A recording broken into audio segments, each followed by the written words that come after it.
Chapter 1101. But the next moment, Irma came to her senses. No, his World Faction Performing Arts was also the greatest performing arts monograph in human history. He had forcibly elevated the performing arts to a whole new level. Irma Watson squeezed her satchel, which contained the second volume of World Faction. She had bought a big gift pack of the hardback book, which cost $29.9 along with the movie tickets. It was now out of print. She had finished reading the first volume, and was now eagerly reading the second volume. The theory in the book was a little difficult for her to understand. This was because her attitude was different from that of ordinary people. Ordinary people could treat such a book as a novel or a reading book, but she was different. She was a professional actress. After discovering the meaning of the book, she treated it with the attitude she had when she was in university. She required herself to have a deep understanding of every paragraph in the book, which made her study slower than ordinary people. She even felt that she might have to read it 5 or 6 times. Apart from the second volume of World Faction, she also had a notebook wrapped in calf leather in her bag.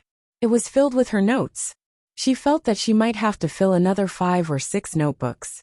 Although she had not finished reading World Faction, as a professional actress, Irma's intuition told her that the Chinese Chen Guang's achievements in the performing arts should also be world-class, not inferior to his achievements in the piano. Irma walked out of the cafe unknowingly, looking at the people outside. Her mind fell into endless confusion. Was there really such a great person in this world? Was that Chinese man sent by God to rule the arts? If one day he suddenly said that he wanted to paint, and his paintings were comparable to Da Vinci's or Van Gogh's, wouldn't it be too surprising? I almost forgot that he did know how to sculpt, but it was just a subcategory of sculpture called microsculpture. At that moment, Chen Guang did not know that he had successfully made Irma Watson a fan. He was sitting in his hotel room, feeling extremely pained. His face looked as if he had eaten 3 pounds of flies. He really did not know how much the Oscar judges in Eton Manor feared him, if he did not personally ask around. That Malfoy Bentler even stood up for the keynote concert with Brosnan. You can do it. You really can. Buddy, I'm going to double-click 666 100 times. Boss, what's the situation? Fong Tianyu opened the door and poked his head in. Let's not talk about it. How about going downstairs for dinner? Chen Guang turned his head and looked at Fong's head. I say, Xiao Fong, if I directly state the price and spread the word that I'll get $100,000 for every hour I talk to you, will those big shots come? Fong Tianyu shook his head like a rattledrum. No, absolutely not. Chen Guang asked, why? Fong Tianyu pinched his fingers and calculated. In North America, a foreign supermodel would usually accompany a foreign woman to eat and play. This price is going to make people think the wrong way. F***ck. Your way of thinking is too that. But didn't Donald Jostein run naked just now? Isn't it normal for others to think that you're interested in old chrysanthemums? Chen Guang silently looked at Fong Tianyu's face, not saying a word for a long time. Fong Tianyu turned and ran away. Boss, I'll get someone to send you dinner later. Chen Guang shouted from behind. Come back here. There's something else. After waiting for a few minutes, Fong Tianyu mustered up the courage to open the door again. Chen Guang sighed. There's no other way. Prepare a night suit for me. F***ck boss, are you serious? You'll get a heavy sentence. Chen Guang looked at Fong Tianyu, as if he wanted to eat him alive. What the F***ck are you thinking about? What do you know? I'm going to make a dirty deal with them. Fong Tianyu trembled violently. Oh my God. Chen Guang realized that he had said the wrong thing. Don't F***king think about it. I'm not talking about that kind of dirty deal. No, it's okay, boss. I won't laugh at you. Are you tired of living? I just want to talk to them. Okay. Boss, I'll go do something first.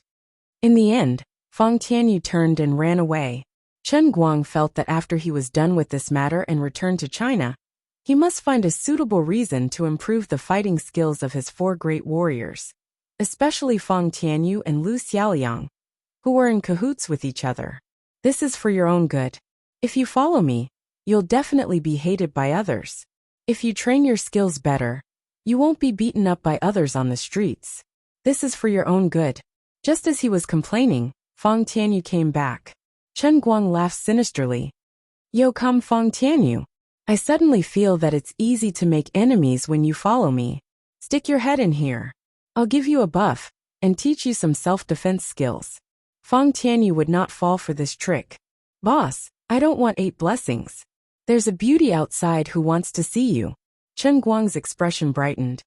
Who is it? Are their breasts big? Is their figure good? Is it expensive? Feng Tianyu. 5 minutes later, Chen Guang met an unexpected person in the living room of the suite. It was Irma Watson. He did not expect this girl to follow him here, and was very surprised. After all, in his eyes, although his disguise was clumsy, his world-class acting skills at that time were flawless. Irma Watson could not have broken free from the boundaries of his acting skills. How did she see through him? Chen Guang sized up Irma, and Irma sized up Chen Guang. Mr. Chen, I didn't see through you. I only found you because of my intuition as an actor. Your performance in Brosnan's cafe was impeccable. It was not until I saw your fingers that I was sure that Blake and Wright were the same person. Darkness and light. Mr. Chen, you really know how to name yourself. To his surprise, Irma spoke first and dispelled Chen Guang's doubts. Chen Guang shrugged. Fine. A woman's intuition is really the most powerful mirror in the world. Mirror? What's that? You can think of it as Harry Potter's anti-magic spell. Irma smiled. I'm not Irma Watson. Chen Guang nodded. I know. What can I do for you? You're not mocking me on behalf of William Jones, are you? I remember you are his friend. Irma shook her head and combed her long brown hair. I don't know Mr. Jones very well. Attending his premiere was just a task that my grandfather gave me. Who's your grandfather? James Watson. Chen Guang raised his eyebrows. Sounds like a big shot. Irma nodded. He used to be, but not anymore. My grandfather is the former chairman of the Oscar committee. Chen Guang's interest was piqued. He did not expect Irma to be so direct. So what's your purpose in looking for me? Irma suddenly became excited. Mr. Chen, before I met you in the coffee shop, I was reading your World Pie.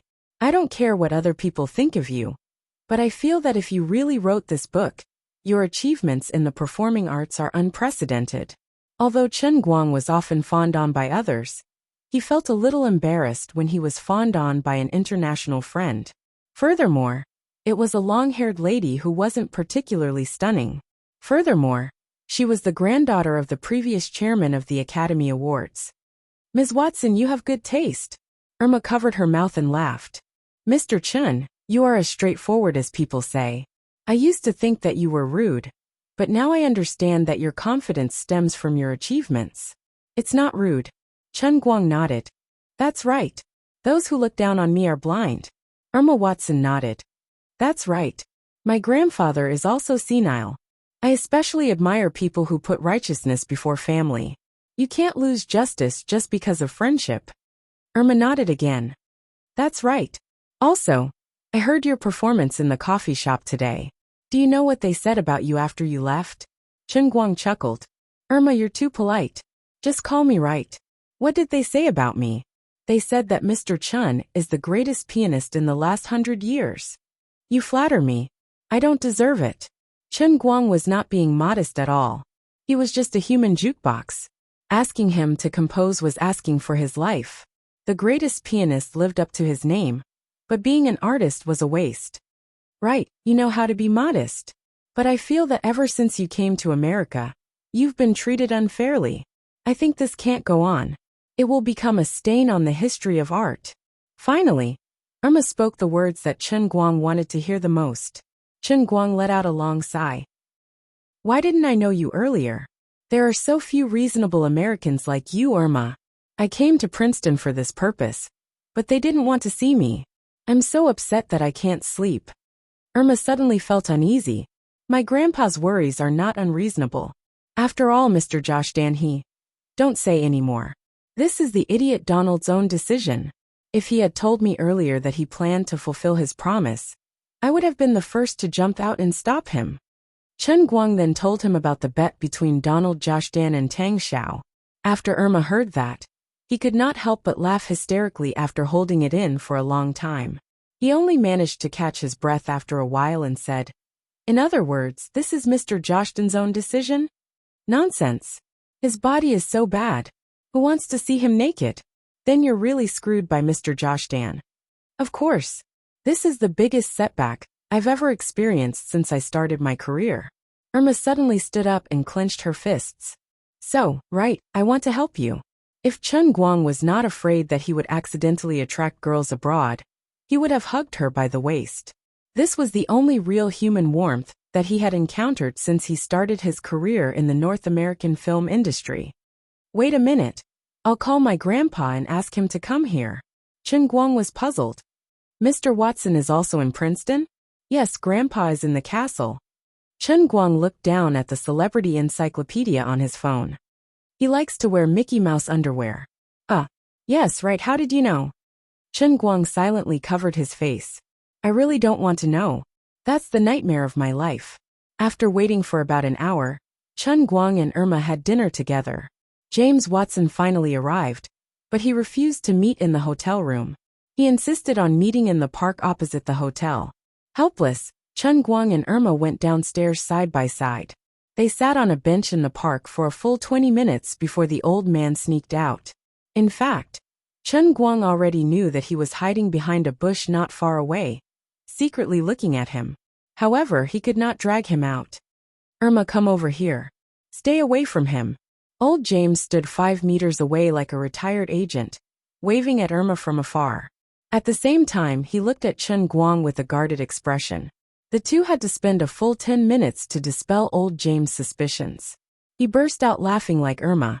At the same time, Chen Guang felt that the laughter of the two of them had been passed down from generation to generation. It was as if they were sawing wood. "Mr. Watson, I really don't have any bad intentions. I really want to do something for the film industry. You can think that I'm shameless, but I feel that I've already shown enough sincerity and respect for the Oscars by writing World's Pie and Making Women. This award is very important to me. It's a matter of life and death. I can't wait a year." Chen Guang and old James struggled to explain, but old James had obviously not seen World's Pie or Women. Although he had his granddaughter as a middleman, he still looked doubtful. Irma, who was next to him, was furious. "My dear Grandpa, what did you teach me in the past? If you want to question something, you have to understand it first. You also told me not to discriminate against others just because their skin color is darker than ours. Obama and Bush are both our presidents. But why did you suspect Mr. Chen just because of his skin color?" Old James blushed at Irma's words. He waved his hands and said, Okay. It's 8 o'clock in the evening. There will be a screening of Women in half an hour. Why don't we go and watch it now?" Irma was overjoyed. "Grandpa, you seem to know a lot about the screening schedule for Women." Old James sighed. "How could I not? The box office of this movie today has almost broken $50 million. The movies made by our peers are almost suffocating from the pressure." Chen Guang was shocked. "It's even higher than yesterday? That's impossible." Old James looked back at him. "Even you don't think it's possible, let alone us. Forget it. Let's go and see." 2 hours and 40 minutes later, Chen Guang and Irma walked out of the cinema with old James on each side. Poor old James. As a veteran director, his understanding of movies was far beyond that of ordinary people. That was why he fell deeper than those medical experts and piano masters. The three of them walked all the way to the brightly lit park before old James suddenly let out a shout. "God! My dear God! Jesus! Why didn't I see this great movie 50 years earlier? Let me see Right Chen's great performance earlier. Oh my God! I just want to kneel down to the great Right Chen. What kind of stupid mistake did I make?" Chen Guang really blushed this time. Cultured people are really different. They're really good at flattering people. I'm about to fly into the sky. It really wasn't easy for me. I finally found a breakthrough. Chapter 1102. Mr. Watson, then shall we go to Eaton Manor now?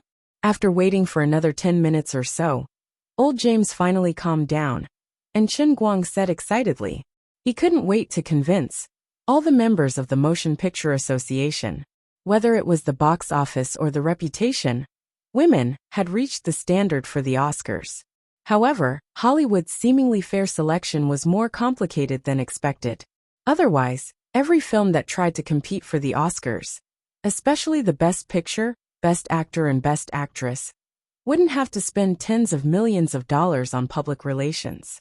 In addition to the quality and standard of the film itself, there were often many side effects that would affect the final result. After all, in the past many years, there had been more than one film that reached the standard of the Oscars in a year. The evaluation of film art awards had never been completely fair, and it was almost impossible for a film to be overwhelmingly strong. After all, film art was always a matter of different opinions. This time, although Chen Guang's women had an overwhelming advantage over the other competitors, including Sunshine and July, as well as the films of the same period released last year, and its box office was also phenomenal.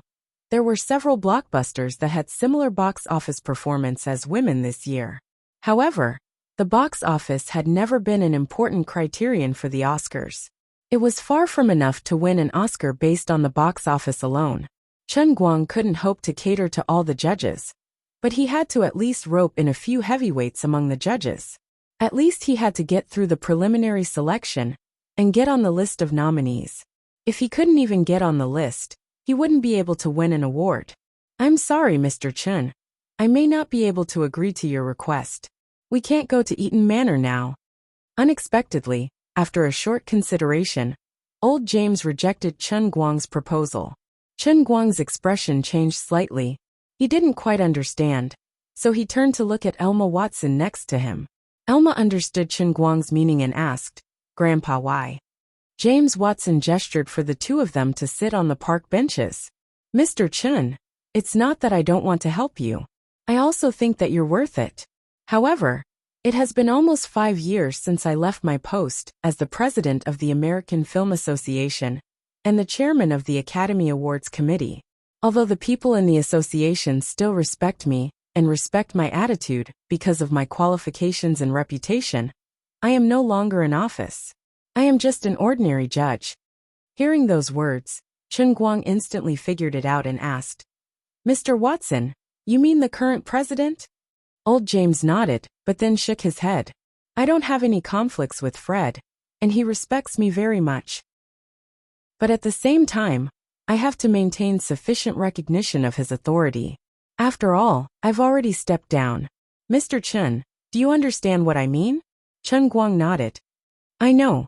How could I not know? What's all this scheming? I recommend you to watch a Chinese television series called The Name of the People. Your thick black theory is child's play. Completely child's play." Beside him, Elma interrupted. "Recently, other than your movie, this Chinese television series has also exploded on social media, but it doesn't have English subtitles. I heard that it's the Chinese version of House of Cards? Let's not talk about House of Cards anymore. Mr. Watson, can you tell me what we should do now? I've prepared a very sufficient budget, absolutely sufficient. As long as the judges are willing, my budget can let everyone travel around the world for more than 3.5 weeks." It was not easy to talk about feelings, so Chen Guang went straight to the point and talked about money. A problem that could be solved with money was not a problem. Right now, he just wanted to solve all problems in a more convenient way. Old James smiled. "Mr. Chen, we all know your budget, but that's not important. Although everyone loves American dollars, the senior members of the American Film Association are not poor. It's not that we need American dollars. Don't worry, there are still more than 20 days before the primaries. When I go back, I'll learn from Elma and privately contact a few senior members who are close to me. I'll convince them one by one, and when the time is right, I'll invite you to meet everyone." Chen Guang understood what old James meant. He still had to use the method of boiling a frog in warm water to slowly penetrate it. He was quite annoyed about this. It was not his style to not cut the Gordian knot when doing things. However, there was no other way. He wanted to succeed in one go, but it seemed that Donald's nude running had left too much of a psychological scar on the others. Old James comforted him instead. "Mr. Chen, don't worry too much. Just like what you said, you want the Oscars to be the Oscars for the filmmakers. I don't deny that too many political factors have been mixed into the Oscars over the years, and there's no guarantee that the Oscars will change in the future. But at least this year, your Women and Worlds faction have shown achievements that transcend time. We have to respect that. As long as you can get into the nomination list, no matter how resistant my old friends are, they'll still have to watch your movie in the end. They won't be any better than I am then. If I can't convince more people, I'll be able to get the movie through the primaries by myself. I promise you. But if I bring you back today, they'll think that you did something to me. Old James did not finish his sentence, but Chen Guang remembered the old man's Mickey Mouse underwear. Chen Guang nodded. Okay, that's all we can do for now. Anyway, thank you, Mr. Watson. After it's done, old James shook his head. Don't give me money. If your movie is only at the level of The Sunshine Man, you'll have to spend money to get nominated. But you're different. You're Chen Guang, and your movie is women. From the standpoint of a filmmaker, we should be the ones giving you money to thank you for your great contribution to the film industry. In the end, Chen Guang was flattered by the old man to the point that he looked like a celestial being. Just as he was about to chat for a while, Chen Guang suddenly received a call from Zhuo Jingxi. Zhuo Jingxi said that several research institutions had finally found out where they lived in Princeton. The heads of several institutions had come together overnight. Helplessly getting up, Chen Guang looked at Irma and opened his mouth. He was about to open his mouth when old James suddenly pulled his granddaughter away. Nice to meet you, Mr. Chen. It's too late tonight. See you another day. Before he finished speaking, old James had already dragged Irma away. He did not look like an old man at all. He was clearly a 100-meter sprint champion. Chen Guang was stunned. He was furious. This old man was looking down on him. What kind of person do you think I am? Do you think I'm the kind of young master who goes around flirting? The old man has so many beauties that he can't even take care of himself. Why would he be interested in your Irma? Humph. Chen Guang, who was wearing a big tent, got up and walked away with a straight face. When Chen Guang returned to the hotel, it was already 11 o'clock at night. Princeton was not a city with a rich nightlife. The street outside the hotel was already empty, but the entrance of the hotel was bustling with people.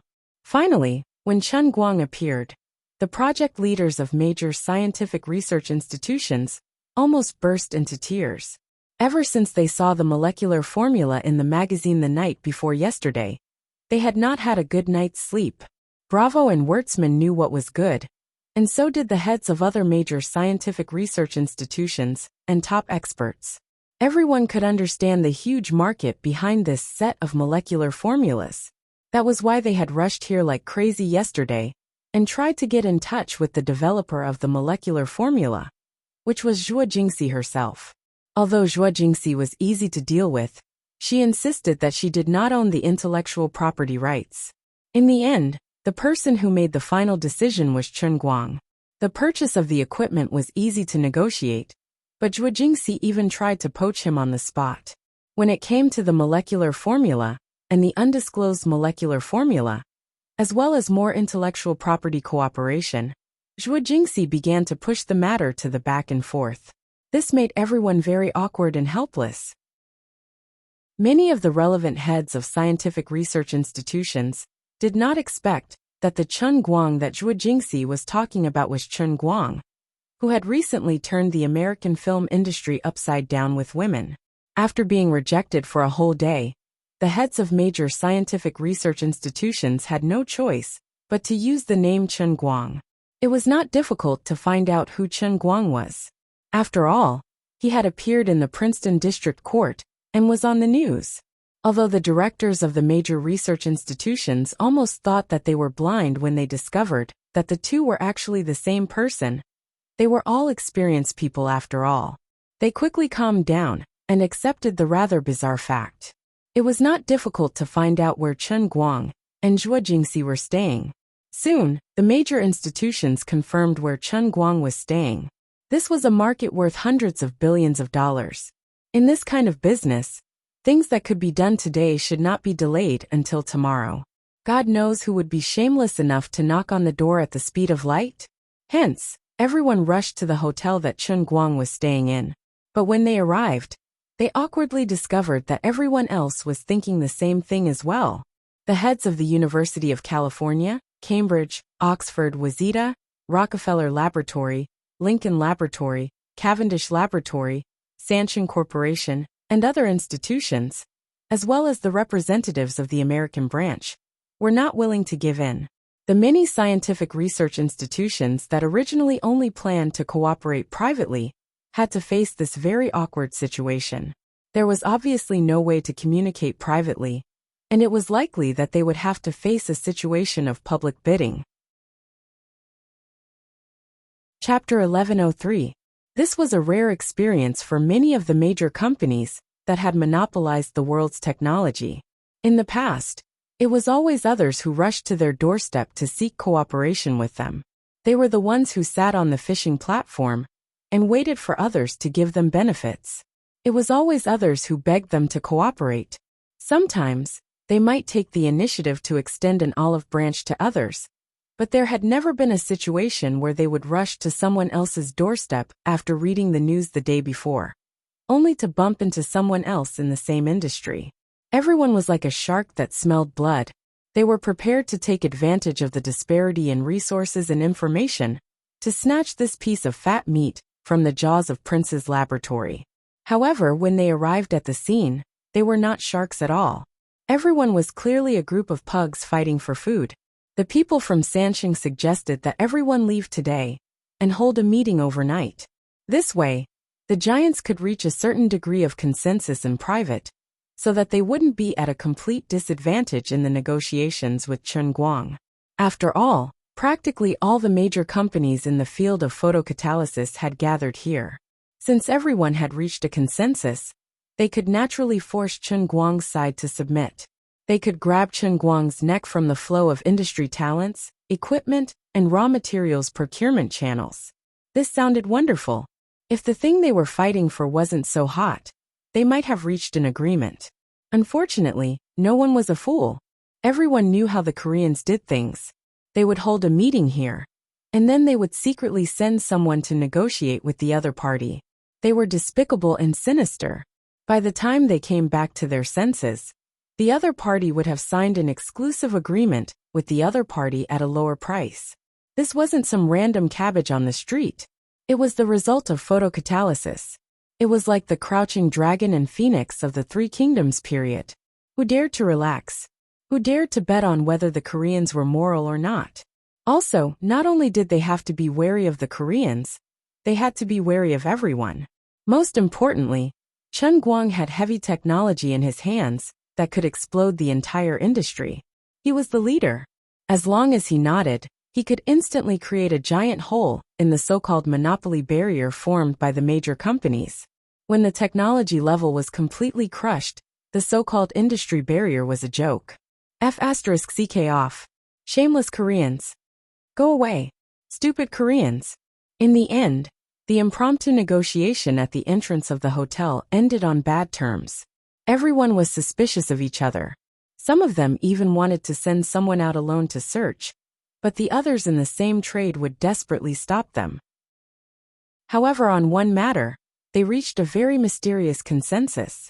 5 of the reputable institutions in the industry would jointly send people to stop Princeton's local snake, which was also the most authoritative laboratory in the field of photocatalysts.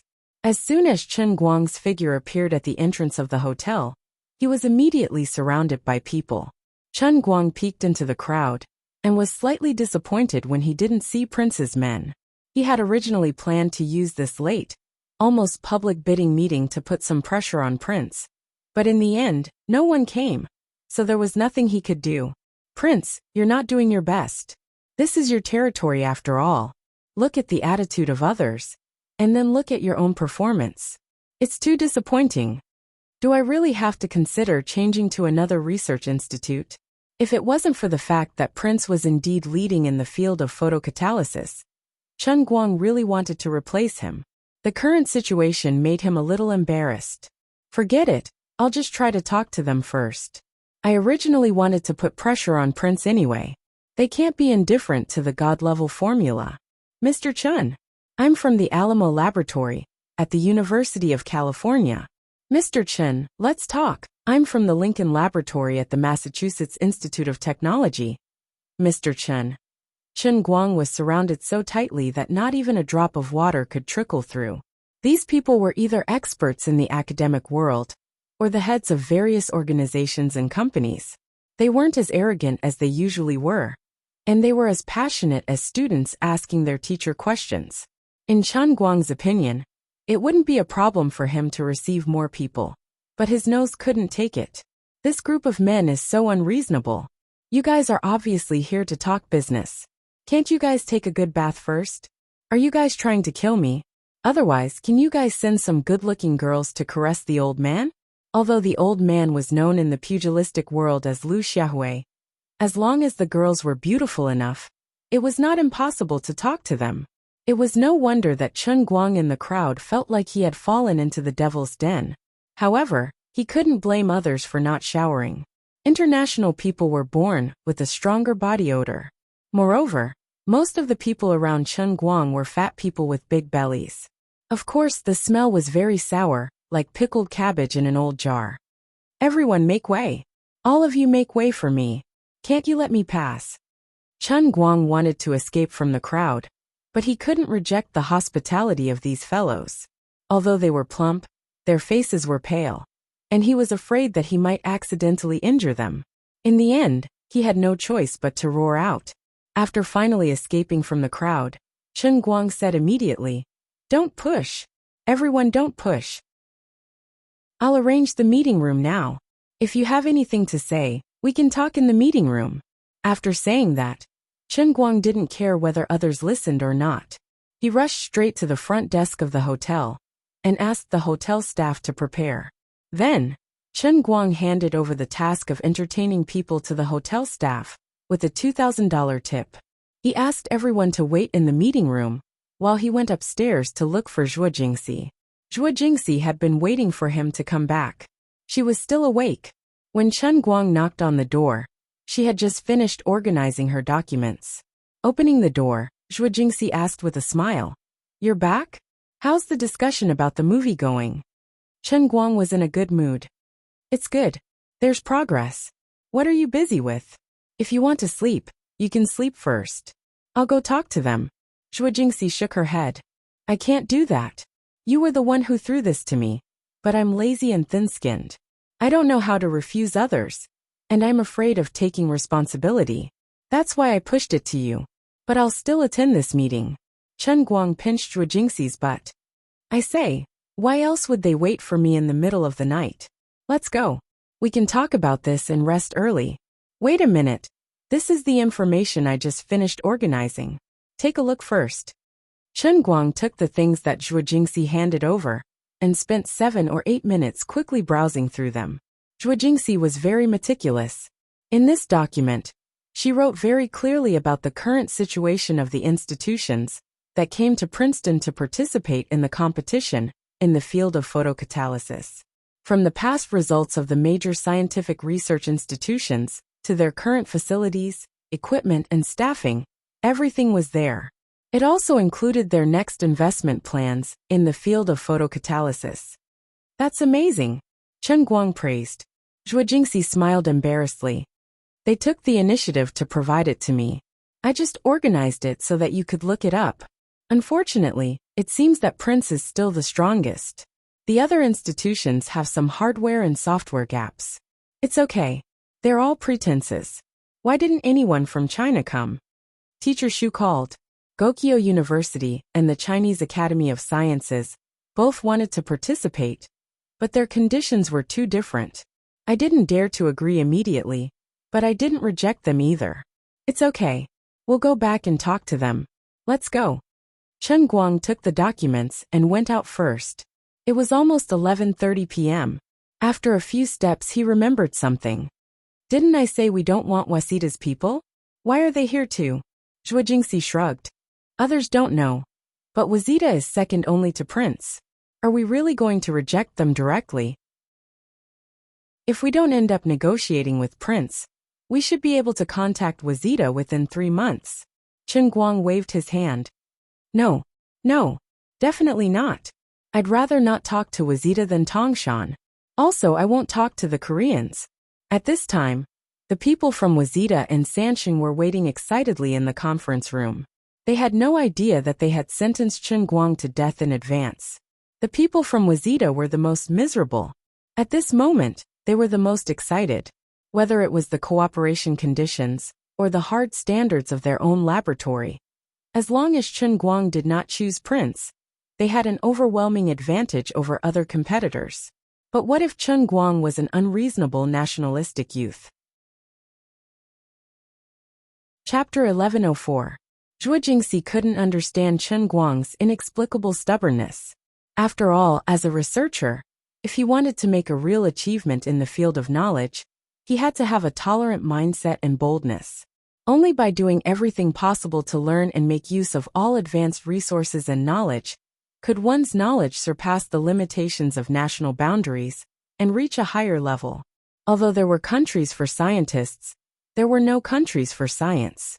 According to Zhuo Jingxi's original intention, even though she had worked at Prince for half a year, she didn't want Chen Guang to oppose Japan's Waseda University and Korea's Sansheng Group.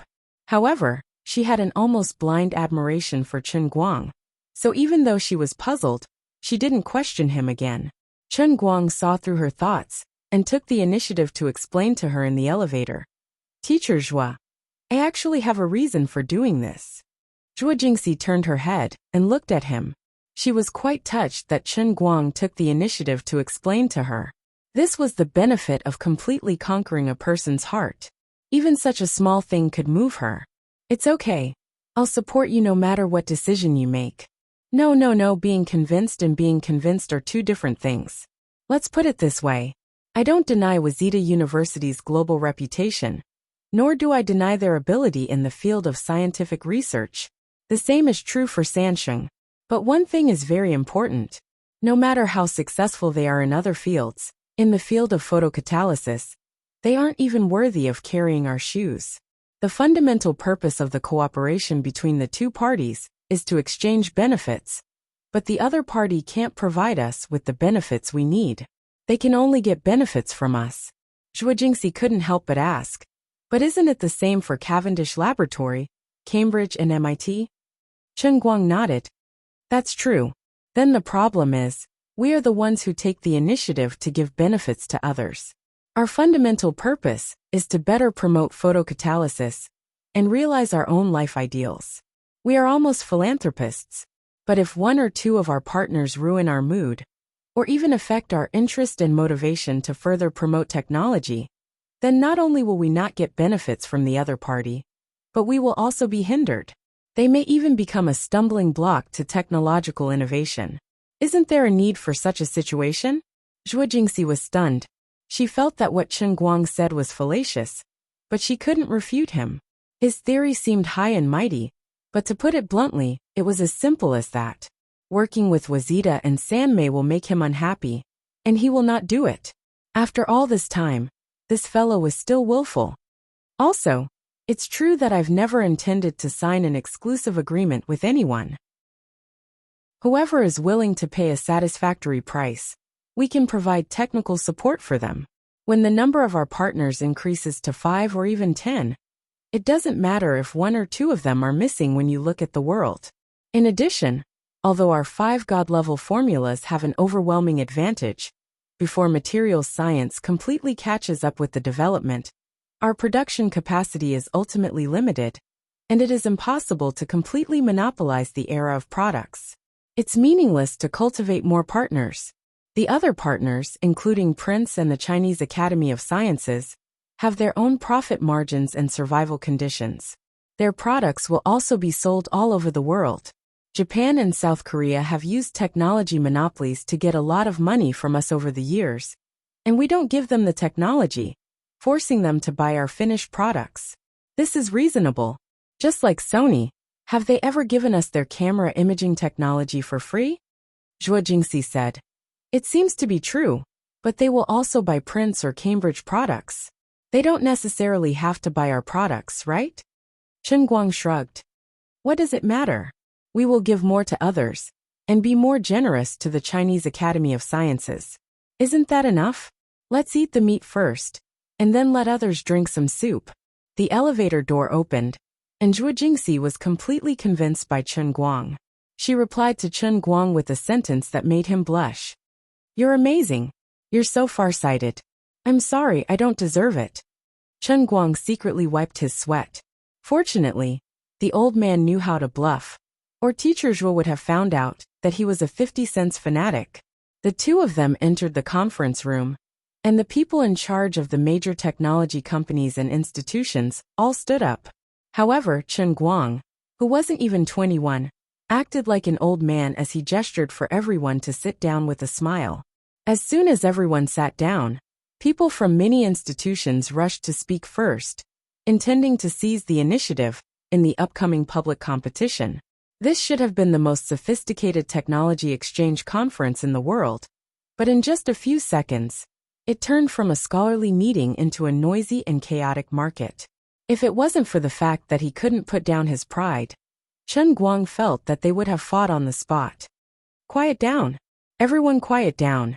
Chen Guang waved the information booklet that Zhuo Jingxi had organized for him and shouted loudly.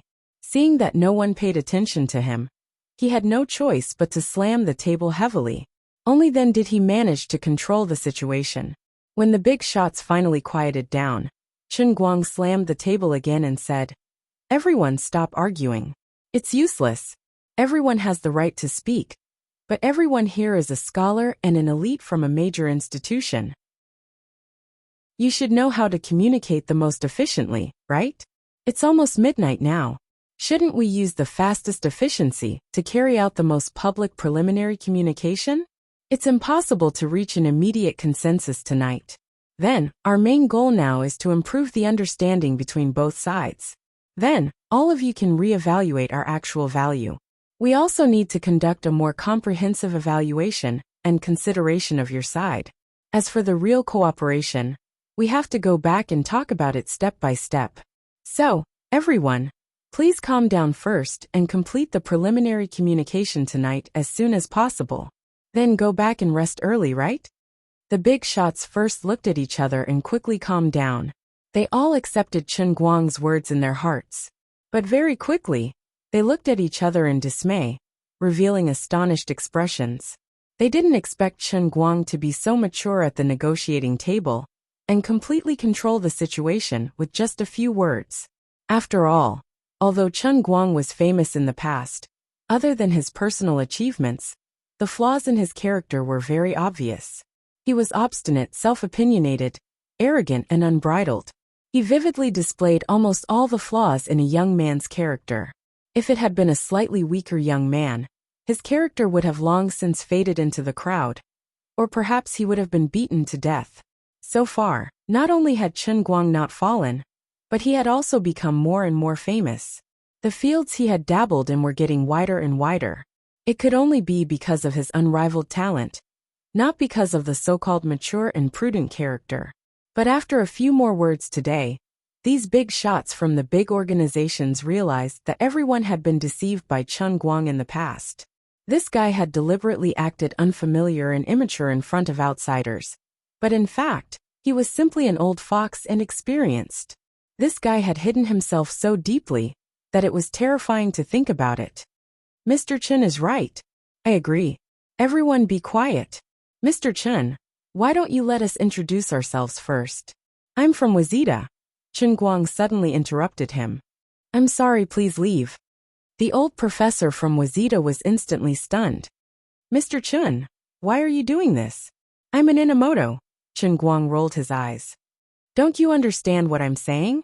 I don't care if you're an Inamoto, herbaceous or woody. I've said before that I won't come into contact with the Japanese representatives. Don't waste your time here. After Chen Guang finished speaking, he turned his face to the side.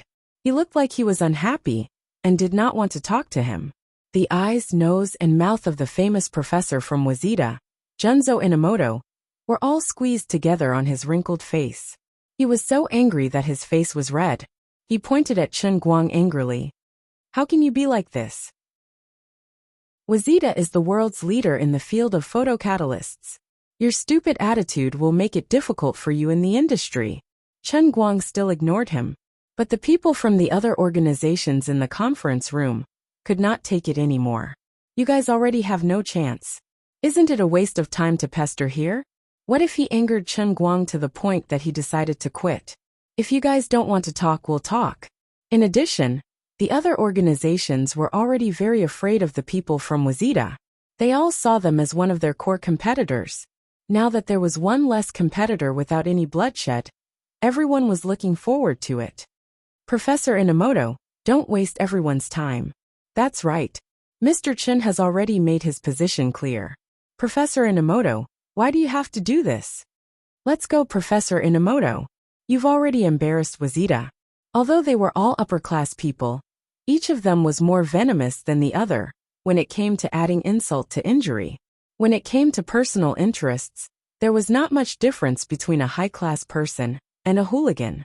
It was just that the latter was unreasonable, while the former was verbal and murderous. Just like Professor Inamoto himself, he was not a kind person. Just now, he knew that Chen Guang asked everyone to be quiet, but he still seized the opportunity to push Wazita out. He almost succeeded, but unfortunately, he ran into Chen Guang's gun. Professor Inamoto was ridiculed by everyone. Then, he looked at Chen Guang's cold face and knew that he could not do anything today. He could only smile bitterly, turn around and leave. Seeing this, the people from Sanshin Corporation looked calm, but they were secretly delighted. The person in charge of Sanshin Corporation, Jean Tylon, was proud of himself. He thought to himself, who asked you Japanese to be arrogant? Who asked you Japanese to think that you're the best in the world? Who asked you Japanese to not admit your crimes? You deserve it. It's natural for the Chinese to hate you. Chen Guang did a good job. First, he helped us eliminate one of our strongest competitors. Then our terms will be much easier to talk about. They really did not expect that Chen Guang, a billionaire, would have such a flaw in his character. He was almost the same as those Chinese people who only knew how to clamor on the internet. His maturity just now was also an act. Chapter 1105. That's right. Last year, Sanqing's Note 7 had exploded in popularity, and we did not recall our phones back to China. We can still sue those Chinese consumers who accused us of this. The Chinese will still scold us on the internet and enjoy the coupons we give them like beggars. They will continue to buy Sanqing's phones. As the person in charge of China's affairs, Jean Tylon knew about the exploding phones in China last year. Although Sanqing had no choice but to recall their Note 7, they managed to get the majority of the Chinese consumers to change their Note 7 to S7. Their losses were manageable. In Jean Tylon's opinion, Chen Guang's immature behavior might seem like a nationalistic youth, but he's actually childish. As long as he had the chance to negotiate with him, he could easily fall into their trap. He was as stupid as those fake nationalists who scolded Sanqing on the internet and then waved their coupons to buy Sanqing's phones. What a joke. In today's global economy, we can't make money if you boycott us. Either you stop scolding us, or you don't buy us. At least you can be considered a man. Just as Jean Tylon was thinking about this, the corners of his lips unconsciously curled up in a subtle arc. It was extremely rich in meaning. Disdain, mockery, joy, pride. All these emotions piled up on his face in an incomparably exquisite manner. After they were mixed together, he appeared incredibly calm. Suddenly, Jean Tylon's body trembled. He suddenly realized something, and felt that something was wrong. The Japanese were in trouble, and it seemed like he was also in danger. Recently, our Korea seems to be at odds with China because of some issues. And it was more serious than last year's fried chicken incident. He slowly regained his senses and turned around to meet Chen Guang's gaze. Chen Guang had a faint smile on his face, but in Jean Tylon's eyes, it was not a pleasant smile. Instead, it was a cold feeling. Sir, are you representing South Korea's Sanshin Group? Chen Guang asked like a spring breeze. Jean Tylon subconsciously wanted to nod, but he controlled himself in time and made a decision in his mind at the speed of light. He controlled his expression perfectly, coughed twice, and said in fluent Chinese, Mr. Chen, you've made a mistake. I did work for Sanqing before, but just this afternoon, I reached an agreement with the Huaxiaolonghe Group. Now, I'm representing the Huaxia Longhe Group to negotiate with you. The Longhe Group that Jean Tylon spoke of was of course true. On the surface, it seemed to be a wholly owned company in China, but it was actually a puppet enterprise that was completely controlled by the major shareholders of Sansheng Corporation through the offshore holding company. And after layers of dilution in the middle, it was actually a puppet enterprise. As Chen Guang squinted his eyes, Zhuo Jingxi, who was beside him, was already searching for information about the Longhe Group. Chen Guang glanced at him without batting an eyelid, then turned his head to look at Zhuo Jingxi's computer screen.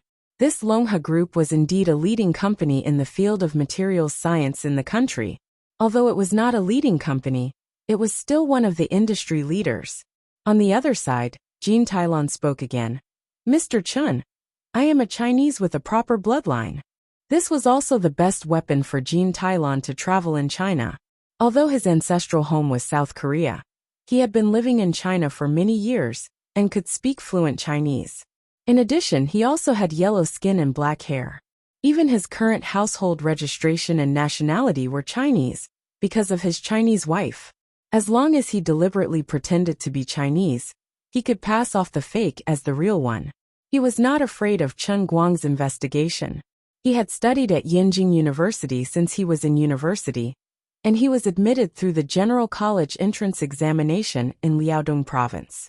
With Chen Guang's connections and means, he would be able to get to the bottom of it.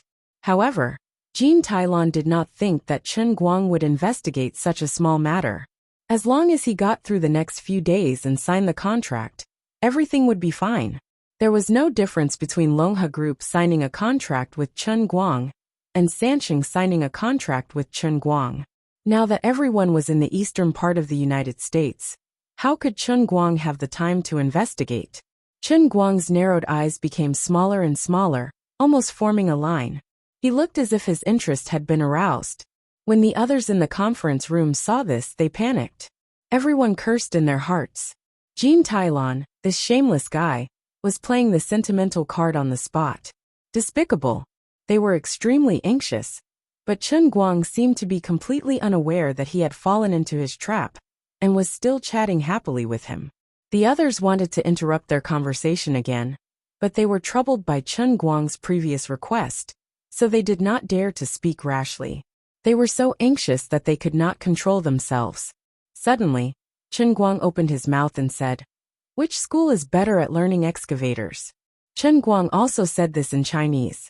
The people from the other institutions did not quite understand, but Jean Tylon, who was feeling very proud of himself, suddenly stiffened. He did not understand why Chen Guang would say such nonsense at the negotiating table. Jean Tylon did not understand Chen Guang's intentions, so he asked tentatively, "Mr. Chen, what are you talking about?" Chen Guang did not reply to him, but asked again, "Which school is better at learning chefs?" Jean Tylon was still confused. "Ah!" Chen Guang finally glared angrily at him. Profiteering. Jean Tylon was completely at a loss.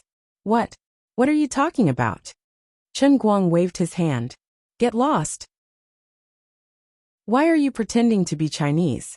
Get your clothes. You can't even match the secret code. Get lost." Even when Jean Tylon was thrown out by a few other researchers, he still didn't understand how he had been exposed today. My Chinese is so good that I can be a broadcaster. But why was Chen Guang able to see through me with just 3 sentences? Why is that Sumida? When the scene finally quieted down, Chen Guang then waved his hand. "All right, now that the irrelevant people are gone, let's get down to business. Everyone, I have already seen your conditions. At present, it seems that they are more or less the same, and there is not much difference. However, in choosing a partner, other than the most direct economic benefits, we also have to consider your company's current research and production conditions. Below are the conditions that we have proposed. Please take a look." Chen Guang waved his hand, and Zhuo Jingxi was responsible for distributing the information. Chen Guang's new revised conditions were similar to what he and Prince had proposed before, but there was no extremely targeted signing bonus. However, the requirements for the target institution to strengthen their research and development capabilities within 3 months were very harsh. In addition, Chen Guang directly changed the ratio of intellectual property held by both parties to a crazy 30-70 ratio for the photocatalyst patents that were produced by the two parties later on. Chen Guang 70%, and the others 30%. This kind of request was simply asking for someone's life. But Chen Guang did not intend to negotiate today. He only wanted to set a sky-high price and let others pay on the spot. On the other hand, it was impossible for the other institutions to agree today. At least he had to leave enough time for Prince, who was inexplicably absent, to respond. Of course, not only did Chen Guang put shackles on others, he even personally wrote the other 4 molecular formulas on the blackboard behind him, and allowed others to take photos and bring them back to their own teams for research. Chen Guang could not only give others ridiculous conditions, but he also appropriately gave enough benefits so that they would not feel that the 30-70 ratio was completely unreasonable. He showed his sincerity and strength. Under the premise of such a crushing technological lead, even if it was 30-70, others would still benefit from it. We really do have 5 formulas, not just one. About half an hour later, the heads of the institutions left one after another with different expressions. No one tried to further negotiate with Chen Guang during the meeting, not even trying to bargain. Everyone had to take this specific request back to the headquarters to discuss it in a high-level meeting. The headquarters experts would speculate on Chen Guang's real intentions, and then propose a negotiation strategy to deal with Chen Guang's harsh conditions. Moreover, the next step of the negotiation must be avoided today's situation, where everyone was gathered together, which would make them extremely passive. It was best to communicate privately, and then negotiate with both parties instead of competing with each other. This was a revolutionary technological achievement, and it would be too ridiculous to make it into an auction. After everyone left, Zhuo Jingxi stretched her waist and rolled her eyes at Chen Guang. Is there anyone who teases a Korean like you? I thought for a long time, before I thought of the next sentence of your 3 sentences. Aren't you making things difficult for me? Chen Guang snorted coldly. It's already good enough that he didn't sing the national anthem. Then he sighed again, holding the information from the University of California's Alamo laboratory in his hand. He said regretfully, Alamo's overall strength is stronger than Prince's, but it's a pity that it's slightly weaker in the field of photocatalysis. There are more political factors in this, so after comparing, Prince is still the most suitable. Zhuo Jingxi also said, Lincoln Laboratory is in a similar situation. Let's go back to sleep first. Chen Guang said as he reached out to hug Zhuo Jingxi's waist. Zhuo Jingxi dodged like a loach. In your dreams. Prince's people will be here tomorrow morning. I'm not going to go crazy with you. Chen Guang was puzzled. How do you know? Zhuo Jingxi looked at Chen Guang with a strange expression. Just now, my former subordinate from Prince's laboratory sent me a message saying that Dr. Wertzman was just tied up and sent back to the laboratory. Chen Guang was speechless. That night, Chen Guang did not manage to accomplish anything. Zhuo Jingxi was determined not to give him a chance. On the other hand, Prince, who had learned his lesson, did not even have to wait for the next morning. At 3 o'clock in the morning that night, Wertzman brought the entire negotiation team and checked into the hotel where Chen Guang was staying. Wertzman's room was right next to Fang Tianyu's room, which was next to Chen Guang's. Other than that, Chen Guang, whose ears were extremely sharp, could clearly hear the sound of steady and long breathing coming from the corridor.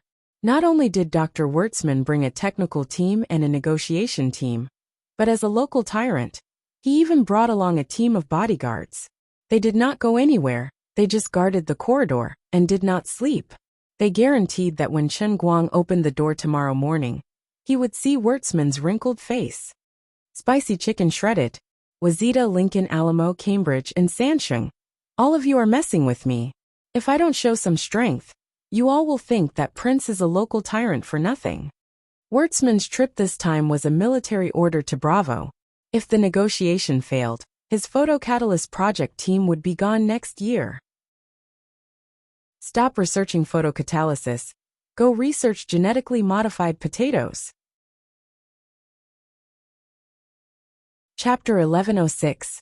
However, the sad Wurtzman couldn't find Chen Guang the next morning. The world's #1 martial artist wasn't someone you could find just because you wanted to. If he didn't want to see you, you wouldn't be able to find him. Chen Guang quietly left through the window. He only had one purpose, which was to continue to ignore Prince. There was no special reason, he just wanted to do it. Prince's Bravo and Wurtzman were anxious. The calmer Chen Guang appeared, the more panicked they became. Chen Guang continued to leak the 4 formulas yesterday, and this matter should have already reached Prince's ears by now. They must be feeling wronged. Wronged why Chen Guang only wrote one to Prince. Wronged why Chen Guang kept ignoring them. Although both sides had some conflicts in the past, business was business. Scientific research was also business. Why did they have to be so stiff? Chen Guang felt like Bravo was regretting his decision. Friend, if you knew this was going to happen, why did you do it? I was in your conference room the day before yesterday, and I sincerely proposed cooperation. You were the one who rejected me first. If you want to find me again, of course, it won't be the same price as before. In fact, Chen Guang could talk to Wurtzman at any time. However, if he ignored Wurtzman for the whole morning, it would not only make him feel better, but it would also make Wurtzman more anxious. Maybe he would be able to get more benefits from the negotiation table. Why not? This was the advantage of technology. Prince didn't understand this before. They didn't have the qualifications to negotiate with Chen Guang at all. After they found out that all the competitors in the photocatalysis field were coming to Princeton like locusts, they completely lost their composure. They could even foresee the future that Chen Guang outlined for them. Losing Chen Guang was equivalent to losing the limitless future of the photocatalysis field. Just like how Intel and agricultural companies monopolized the computer CPU market, latecomers could only eat dust even if they tried their best. The poor Wurtzman did not know that Chen Guang had already left. At 8:30 a.m., Zhuo Jingxi opened the door while rubbing her sleepy eyes. She saw her once arrogant former boss, the real authority, Dr. Wurtzman, standing at the door with a fawning expression. Dr. Zhuo, are you up? I've asked someone to prepare breakfast in the restaurant. May I invite Mr. Chen to have breakfast with us? Poor old Dr. Wurtzman, a man of comparatively pure scholarship. It was hard on him to put on such an obsequious show. He deserved it. Previously, in front of Chen Guang and Zhuo Jingxi, he kept on saying, "You Chinese are so and so and so and so and so and so and so and so and so and so and so." Now in the end, he still had to beg the Huaxia people that he hated and distrusted the most. Zhuo Jingxi did not come back to her senses at first, and Wurtzman was caught off guard. The team of bodyguards that Wurtzman brought slowly surrounded them, but Auntie May, who had appeared out of nowhere, stood behind Zhuo Jingxi like a ghost. Being stared at by Auntie May's cold eyes, the bodyguards subconsciously did not dare to move an inch. The other 3 Huaxia official soldiers also approached silently. Their faces were stern and intimidating. In terms of actual combat ability, this group of bodyguards who were paid US dollars were no match for the elites of the Huaxia military, not to mention Auntie May, who could take on 100 people. Seeing that the atmosphere was a little tense, Zhuo Jingxi quickly said, "Mr. Wurtzman, why are you here so early in the morning?" Wurtzman felt that she was mocking him, but there was nothing he could do. He scratched his head and said, "Dr. Zhuo, I was afraid that I wouldn't be able to meet you and Mr. Chen if I came late." Zhuo Jingxi looked down at her phone and saw that it was a text message from Chen Guang before he left. Then, she shrugged helplessly and said, "Mr. Wurtzman, you still miss Chen Guang. He left at dawn." Wurtzman exclaimed, "How is that possible?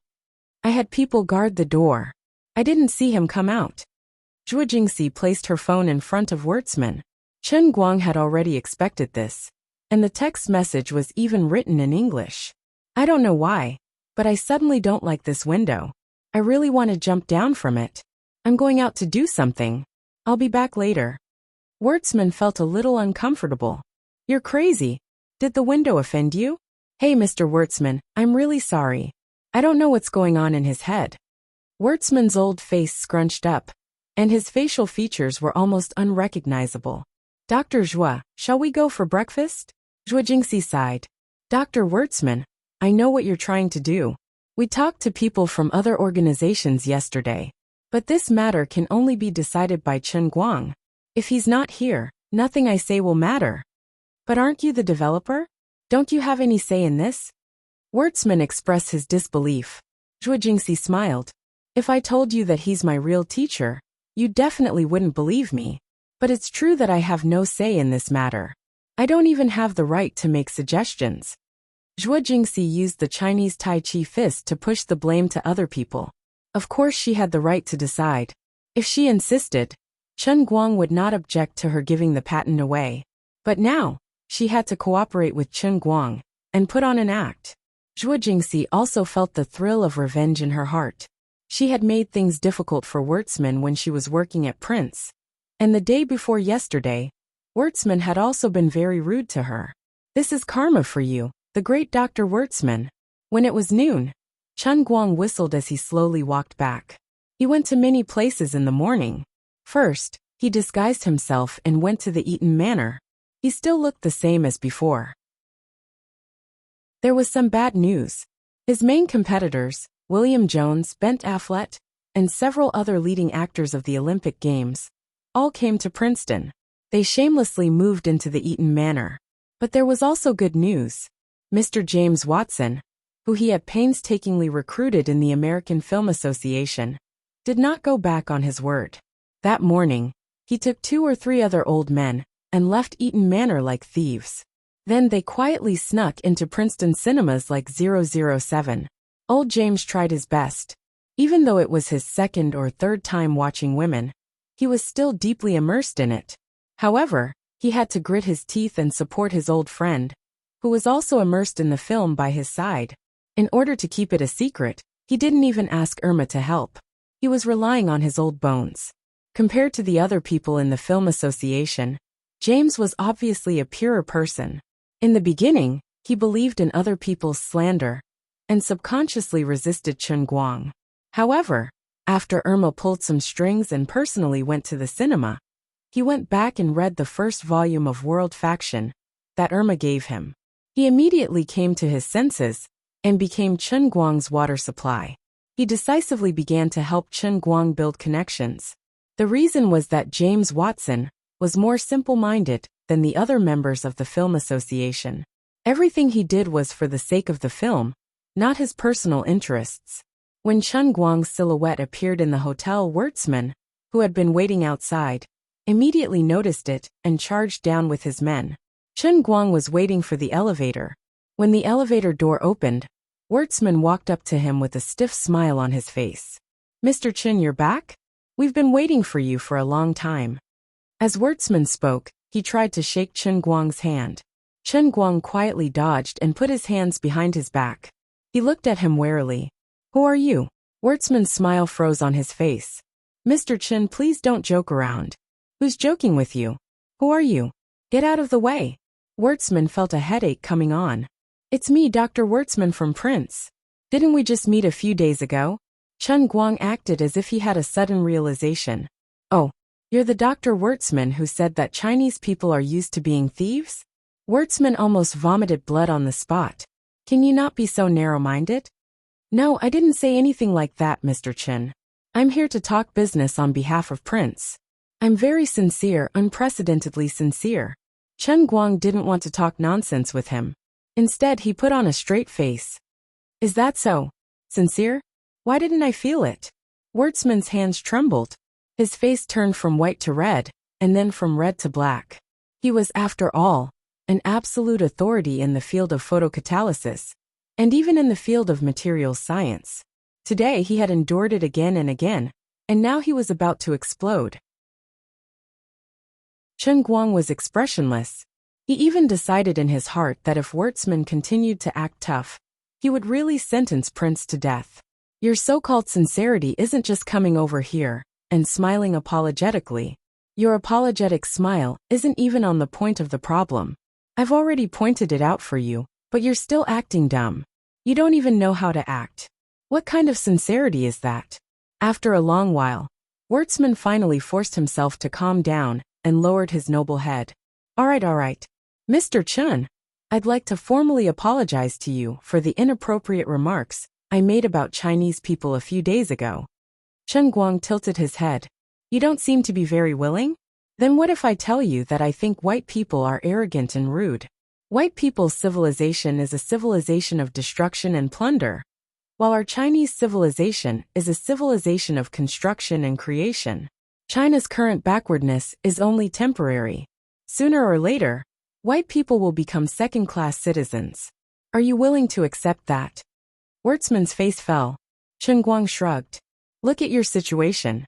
There's an old saying in China, do unto others what you don't want others to do unto you. To put it bluntly, it means that if you don't like something, don't force it on others. Wertzman replied in a low, muffled voice. Mr. Chun, I understand. Chen Guang saw that it was about time, and felt that he had enough. He waved his hand and said, let's go up and talk about the contract. Chapter 1107. Half an hour later, Chen Guang called Pizarro. Prince's head, Dr. Bravo, was also present. The negotiation between the two parties proceeded much faster than with other organizations. After all, Chen Guang and Zhuo Jingxi knew Prince's situation inside out. After Prince's death experience, he knew the consequences, so he behaved much more obediently. At 1:30 in the afternoon, the two parties quickly reached an agreement. They signed, stamped their seals, and took photos. There was no press conference. In the end, the contract signed by the two parties was harsher than Chen Guang's initial proposal. Prince took the initiative to increase the signing fee to $30 million. More losses in the future would be wiped out. With Prince's current wealth, he didn't care about the additional tens of millions. In addition, the two parties also clarified the technical difficulties that Prince had to reach in the next step of the cooperation to consult Chen Guang. You can't ask me a question like how much is 1 + 1. I'm not Goldbach.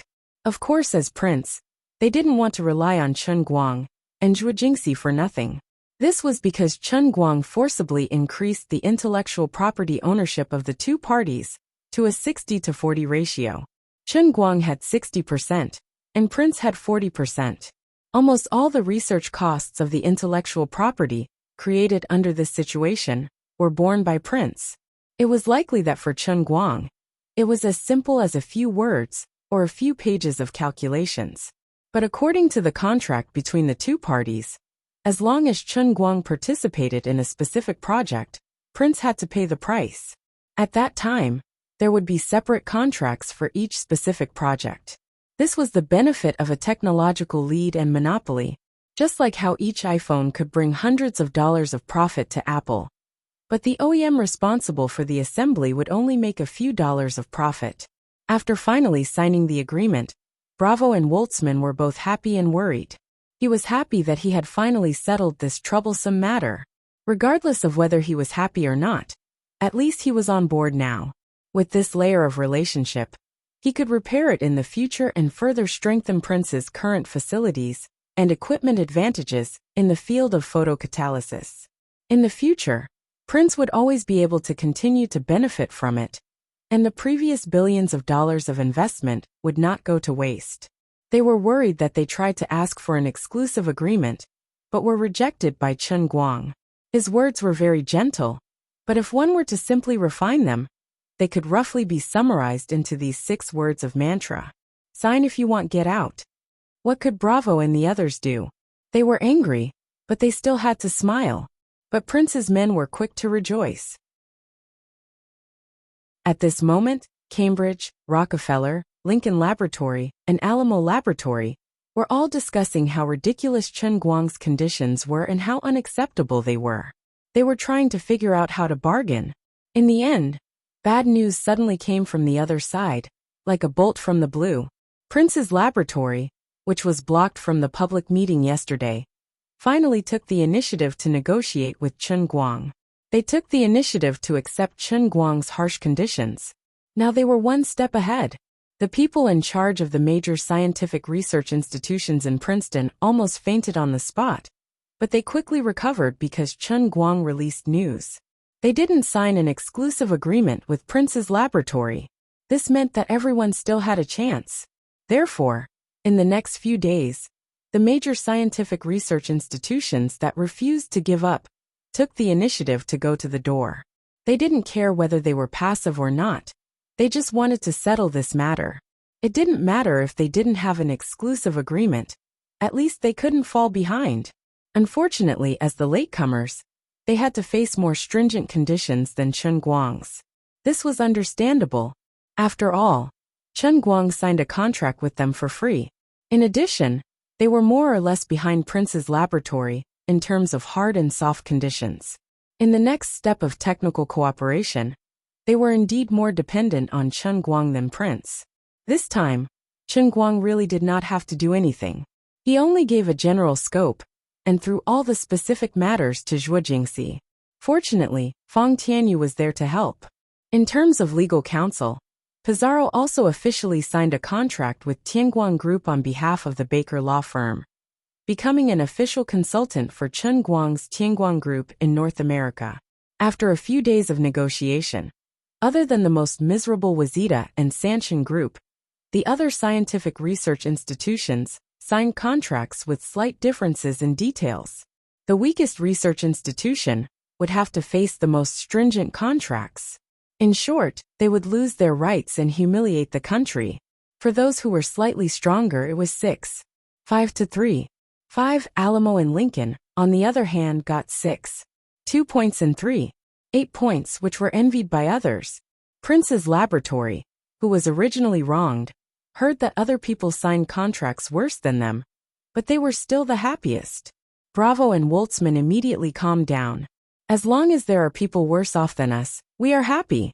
But they would have a headache later, because Chen Guang had already communicated with the Huaxia Scientific Research Institute over the phone and reached a verbal agreement.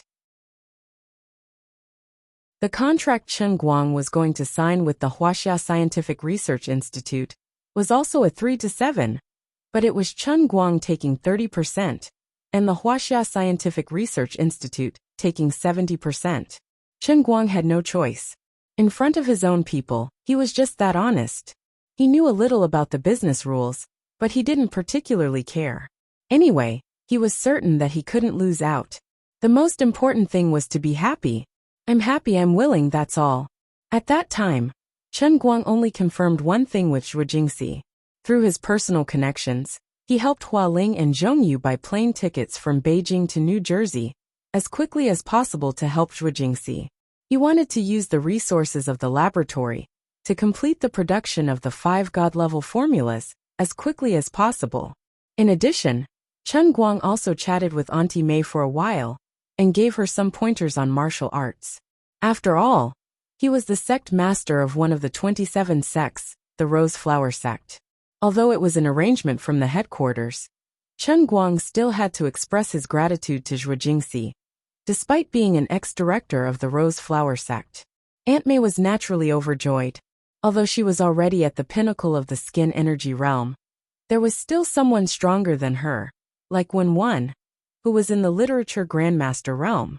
There was also Chen Guang, who was said to have surpassed ordinary martial artists, who didn't want to become stronger. Chen Guang had learned 400,000 unique techniques in the realm of true martial, and finally combined them into the self-named True Martial Divine Technique. He could be considered a living martial arts encyclopedia. In just a few words, Chen Guang had answered many of the questions that Auntie Mei had hidden in her heart for many years.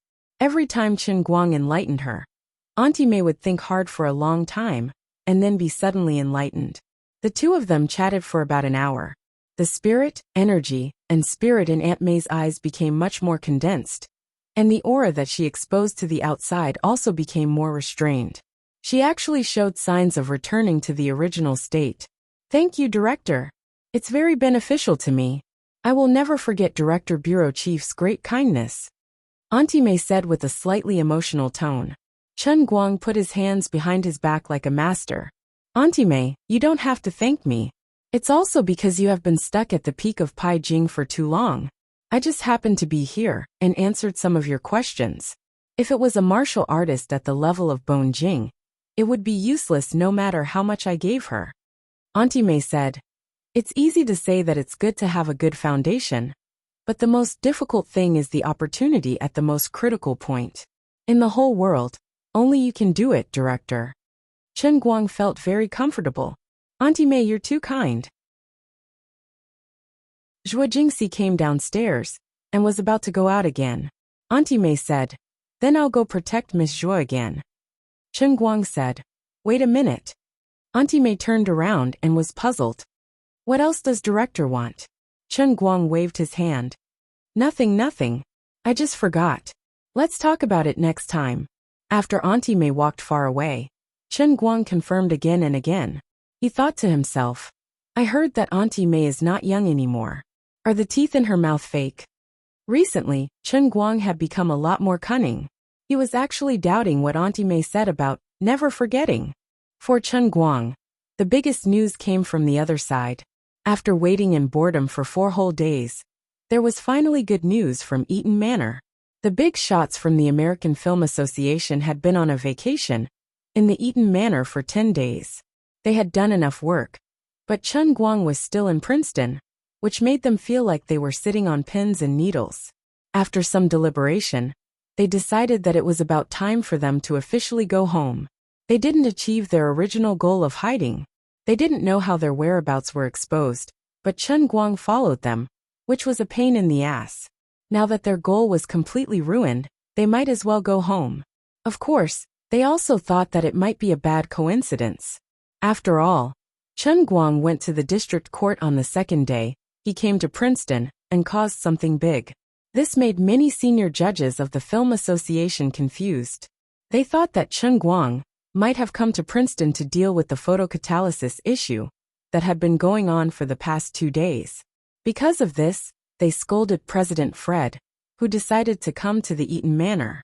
"Look at the place you chose. You could have just found a farmhouse near Los Angeles to hide. We're so unlucky that we won the first prize in the lottery, only to find that the lottery ticket was soiled in our pocket." In the end, they set the evacuation time for the day after tomorrow. They even booked the plane tickets. At the same time, in the past few days, the persistent old James had developed nearly 30 like-minded comrades among the 100 or so Oscar judges who came with him. He had become an underground worker who had infiltrated the Oscar committee. After all, there were still people who were righteous. Old James had infiltrated his friends, and everyone had similar ideas.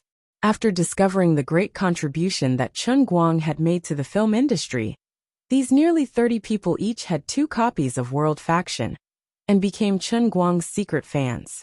Half of them were not personally influenced by old James. Instead, they were influenced by people who were influenced by old James like a virus. It was funny that they wanted to buy World Faction, but they didn't want others to find out. They always had a special reason. They would either go out in person or have their entourage go out. Then, they would go to bookstores or newsstands like thieves, or they would go to Amazon to buy the book. Because the biggest characteristic of this group of people was that each of them had 2 copies of World Faction, they secretly gave their underground organization a name, the World Party. At 2:30 in the morning, in the underground fallout shelter of the Eaton Manor, the 29 members of the World Party were holding an emergency meeting. "Mr. Watson, what should we do now? Should we wait for everyone to go home and think of a way to bring Chen Guang to visit them? No, that's not good. People will think that we've been bought by Chen Guang with dollars. They will also be on guard against us like thieves. Then what should we do? Fred and the others are deeply prejudiced against Chen Guang. They all have their own interests in mind.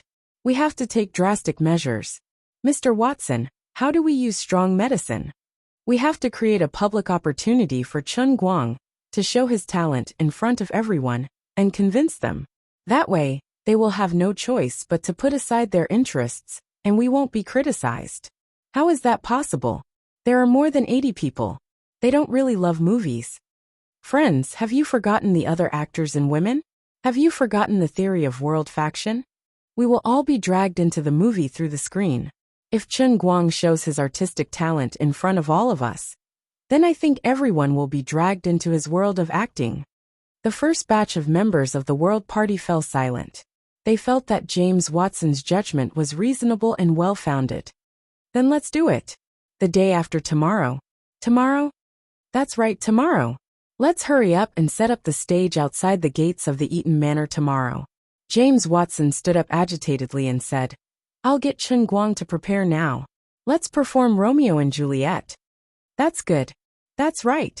Just like how he performed Thunderstorm in front of the Chinese, Shakespeare's plays can best showcase his abilities. Old James looked at his comrades and clenched his fists.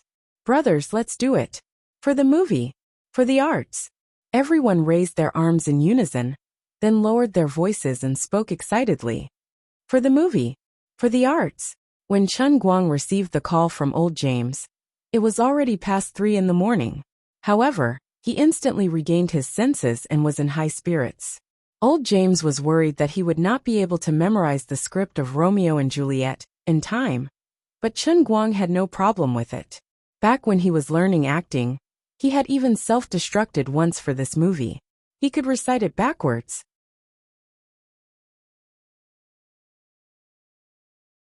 Chapter 1108. Chen Guang didn't expect old James to help him to this extent. He heard that they were even planning to pay for the construction of the stage and props out of their own pockets. Chen Guang didn't agree immediately. The old man had so much money that he didn't know how to spend it. He even ordered 2 bowls of porridge for breakfast, one for drinking and the other for pouring. How could he let them pay for it? He firmly disagreed, saying that he couldn't let them pay for it. It was an insult to his American dollars.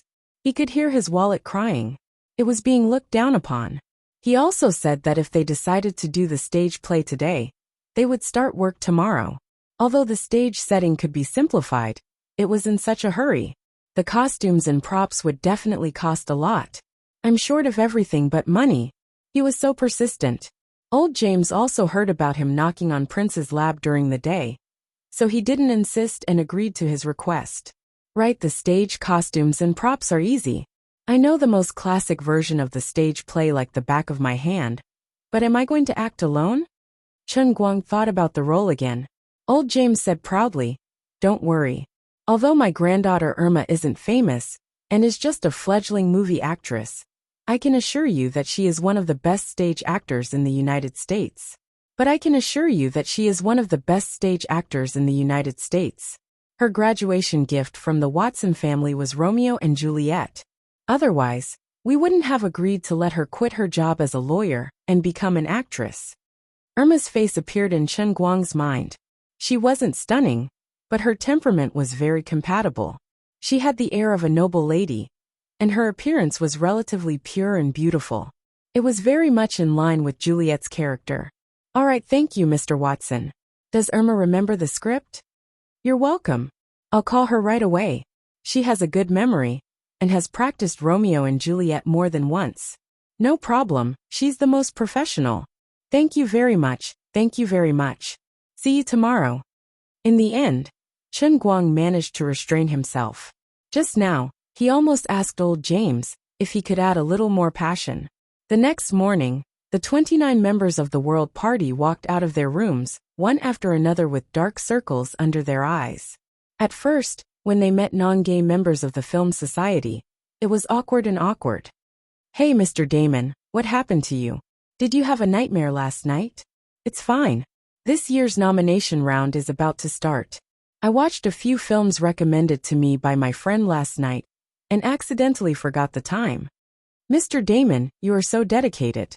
We plan to go to President Fred's house in a few days to watch it together in the small screening room. If we concentrate on watching, I'm afraid we won't be able to keep up with our old age. Us. It's me and my wife. I don't care about others. Similar conversations took place in every corner of the castle villa.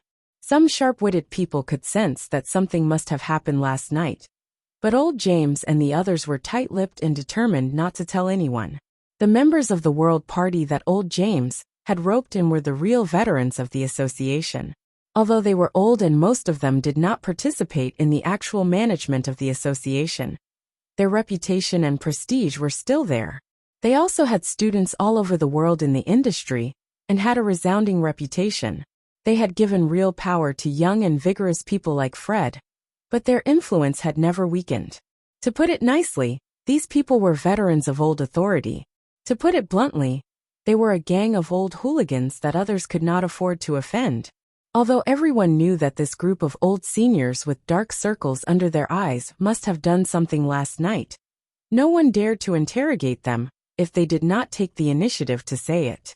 At 9 o'clock in the morning, a shocking theatrical troupe suddenly appeared opposite the castle villa, followed by a particularly professional stage planning team. Everyone in the castle villa was confused and did not understand what was going on. They discussed that a few people should go out and take a look. Old James, who had a guilty conscience, decisively volunteered to go out with a few old men. He patted his chest and said, "Let's go and ask about the situation." They were indeed veterans of the film industry. Old James himself was a retired director, and the other three old men also had an old director, an old movie actor, and an old stage actor. They were clearly lying through their teeth with dark circles under their eyes, but their acting was flawless. The younger and vigorous people in the Film Association could not see any clues at all. They knew that there was definitely something wrong, but from the micro-expressions on old James and the others' faces, these industry veterans could not see any reason to suspect them. I really didn't expect that I, Damon, would be able to improve my acting skills by leaps and bounds in just a few days, even though I'm almost 70 years old. I'm a little regretful. I just said I'd stop acting last year, but now I want to act. Damon, this is all thanks to the world's performing arts.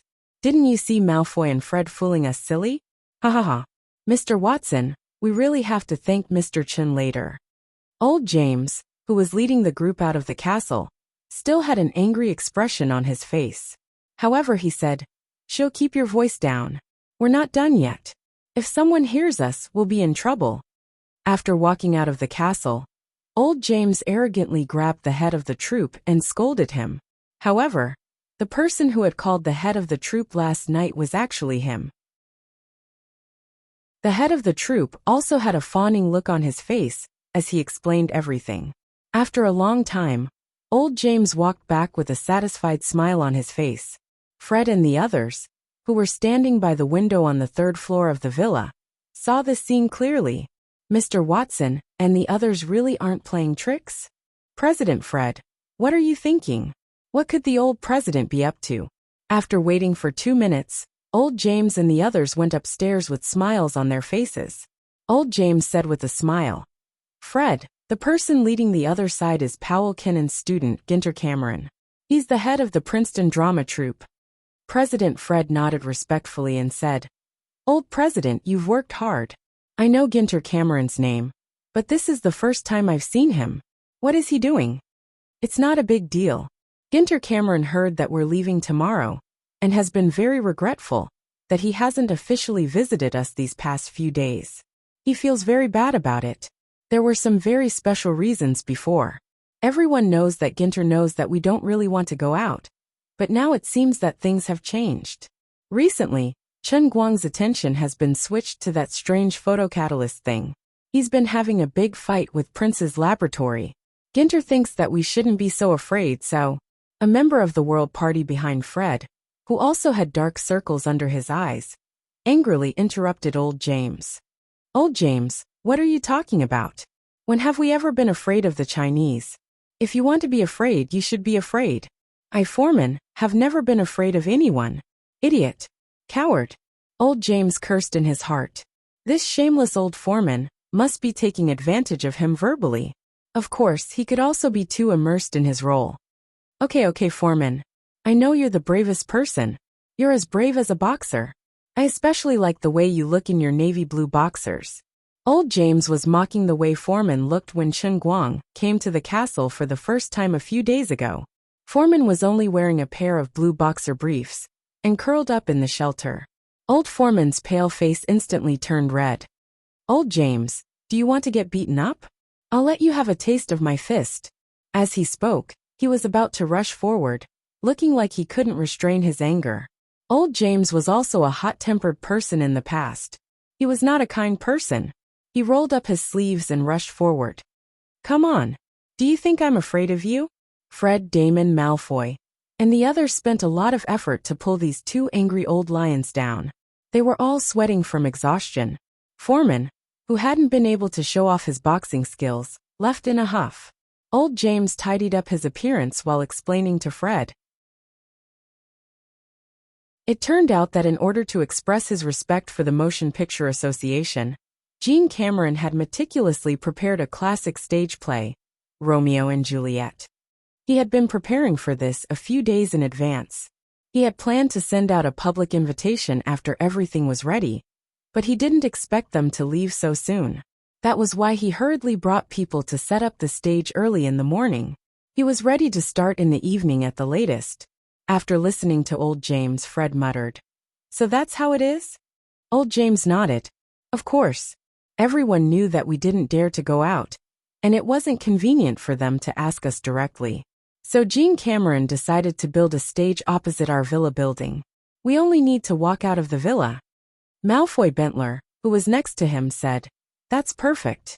We can advertise to the public that in addition to coming to Princeton for a vacation, our other purpose is to participate in the stage play that Gene Cameron prepared for us.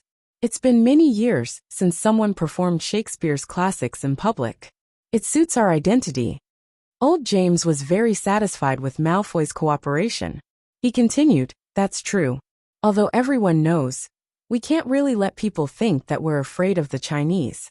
We need a way out." Fred still felt that something was wrong, but he couldn't see through it. Plus, he couldn't question old James in public.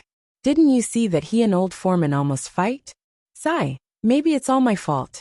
If I hadn't chosen Princeton as the location for my vacation, none of this would have happened."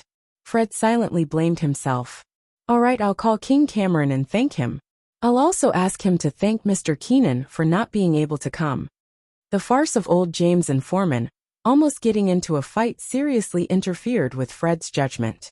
His originally suspicious mind was blinded, and he really thought that Gordon Cameron was so kind as to prepare a surprise for everyone.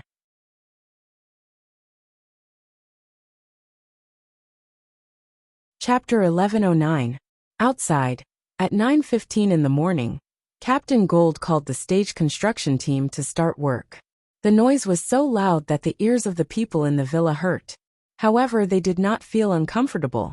Instead, they were even more excited about Gold Cameron's enthusiasm. Chun Guang threw out a lot of US dollars like snowflakes. Gold Cameron did not bring a team at all. Instead, it was the elite teams of several exhibition companies in Princeton. Under the unified management of Gold Cameron, these teams worked together in an orderly manner. They were each responsible for different parts of the stage, clothing, and so on. The progress was extremely fast. In the past, people used to say that the Chinese were efficient in construction and laughed at the Europeans and Americans for being inefficient.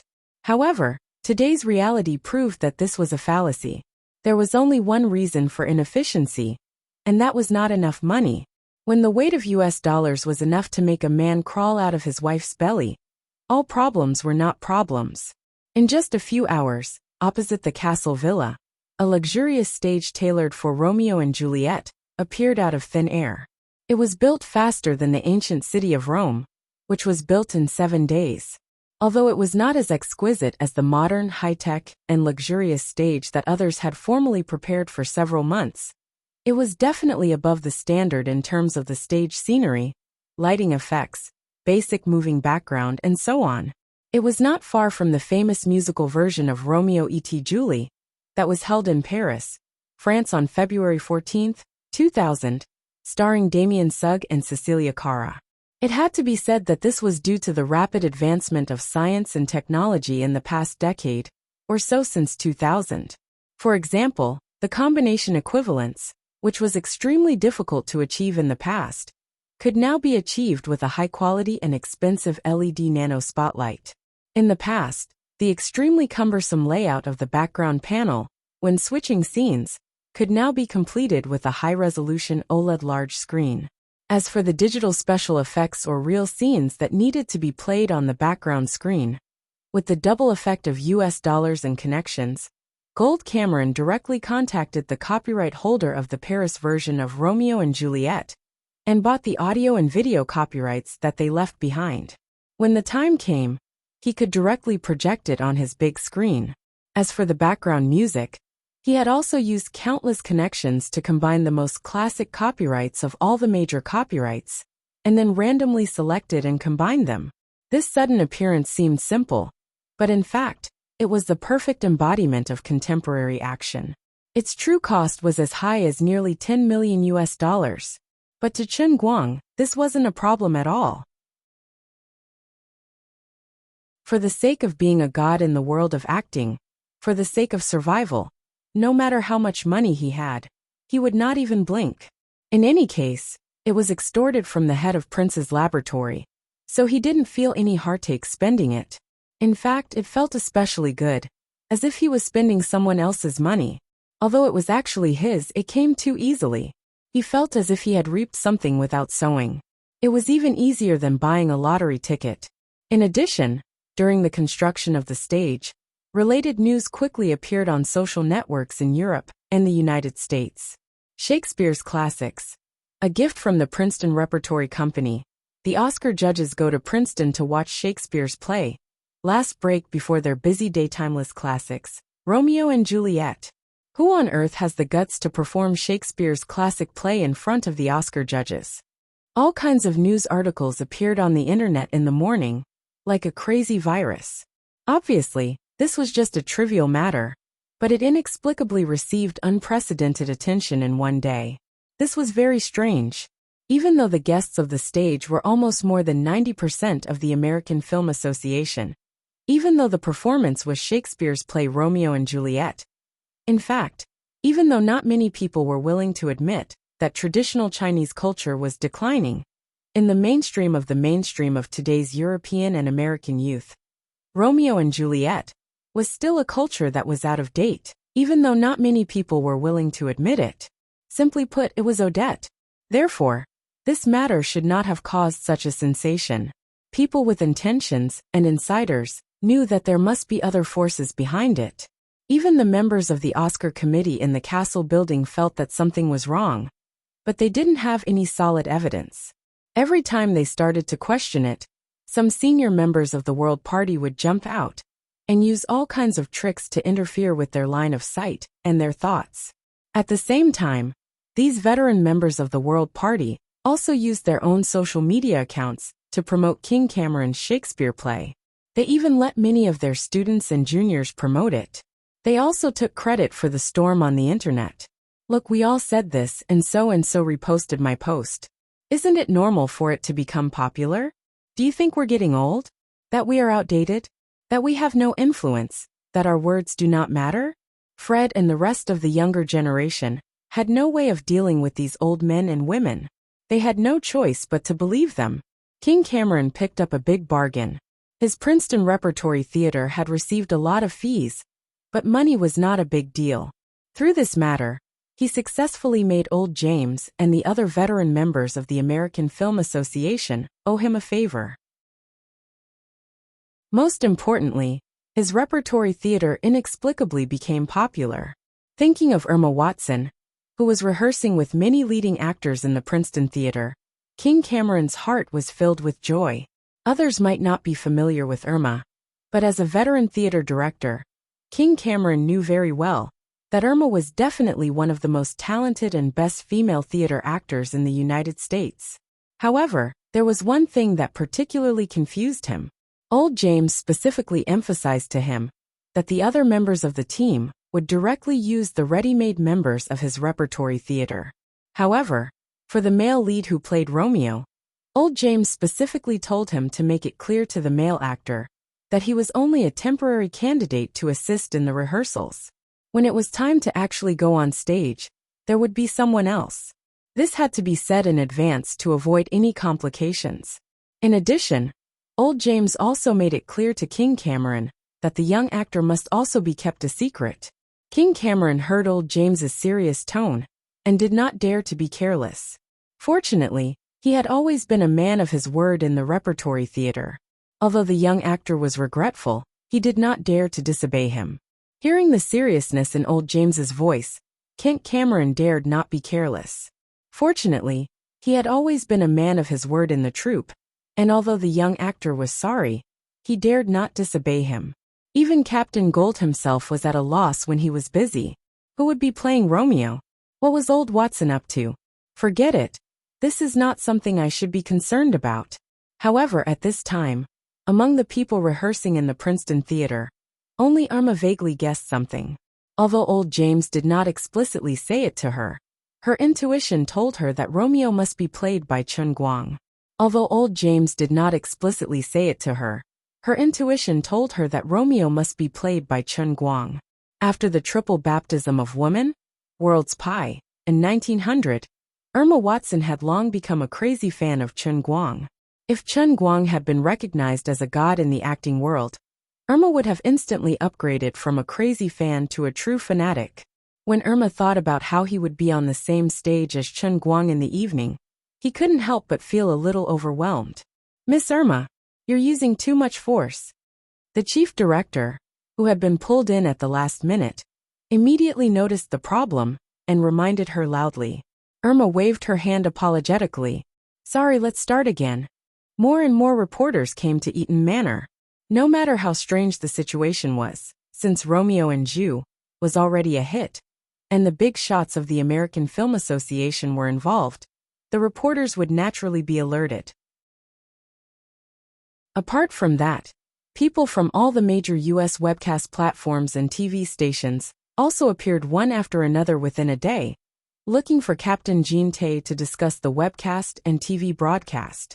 King Cameron wanted to compare the options, but in fact, he had no say in the matter. Old James had told him early on that the live broadcast would be handed over to YouTube. If Must Die was interested, they could pay for it together, almost free of charge. The live broadcast was handed over to UBC, a cable TV station that was not at the top of the rankings, but could also be watched by all of America. The price was also ridiculously low. King Cameron did not quite understand old James' purpose. They had spent so much money to complete the preparations in one day. The live broadcast was almost the only way to recoup the funds, but they had given it away for free. They only had one request. They hoped that the other party would match the publicity resources as much as possible, so that the stage play, which had been built from scratch in one day, would have a greater impact. In fact, old James had not thought it through, but Chun Guang's thinking was very simple. Tech companies like YouTube and Must Die had helped him a lot, providing him with timely help. Business was business, and favors were favors. He did not know how foreigners did business, but as a Chinese, Chun Guang was well versed in the ways of the world. He had to return the favor. UBC had helped him with the publicity under great pressure. Although they had received a lot of fees, there were many TV stations that went back on their word at the time. Now they were returning the favor. The most important thing was that the lower the fee he charged others, the more money they had to spend on marketing and promotion. By 6 o'clock in the evening, there was a sea of people outside the Castle Villa in Eaton Manor. The small stage was filled with people. In order to reserve seats for the big shots of the American Film Association, King Cameron had even temporarily hired 2 security companies to maintain order on the scene. In addition to the nearly 200 reserved seats, there were all kinds of seats in the surrounding areas. This was an open-air performance, so there was no need to pay for tickets at all. Anyway, the place was only so big. It was first come, first served.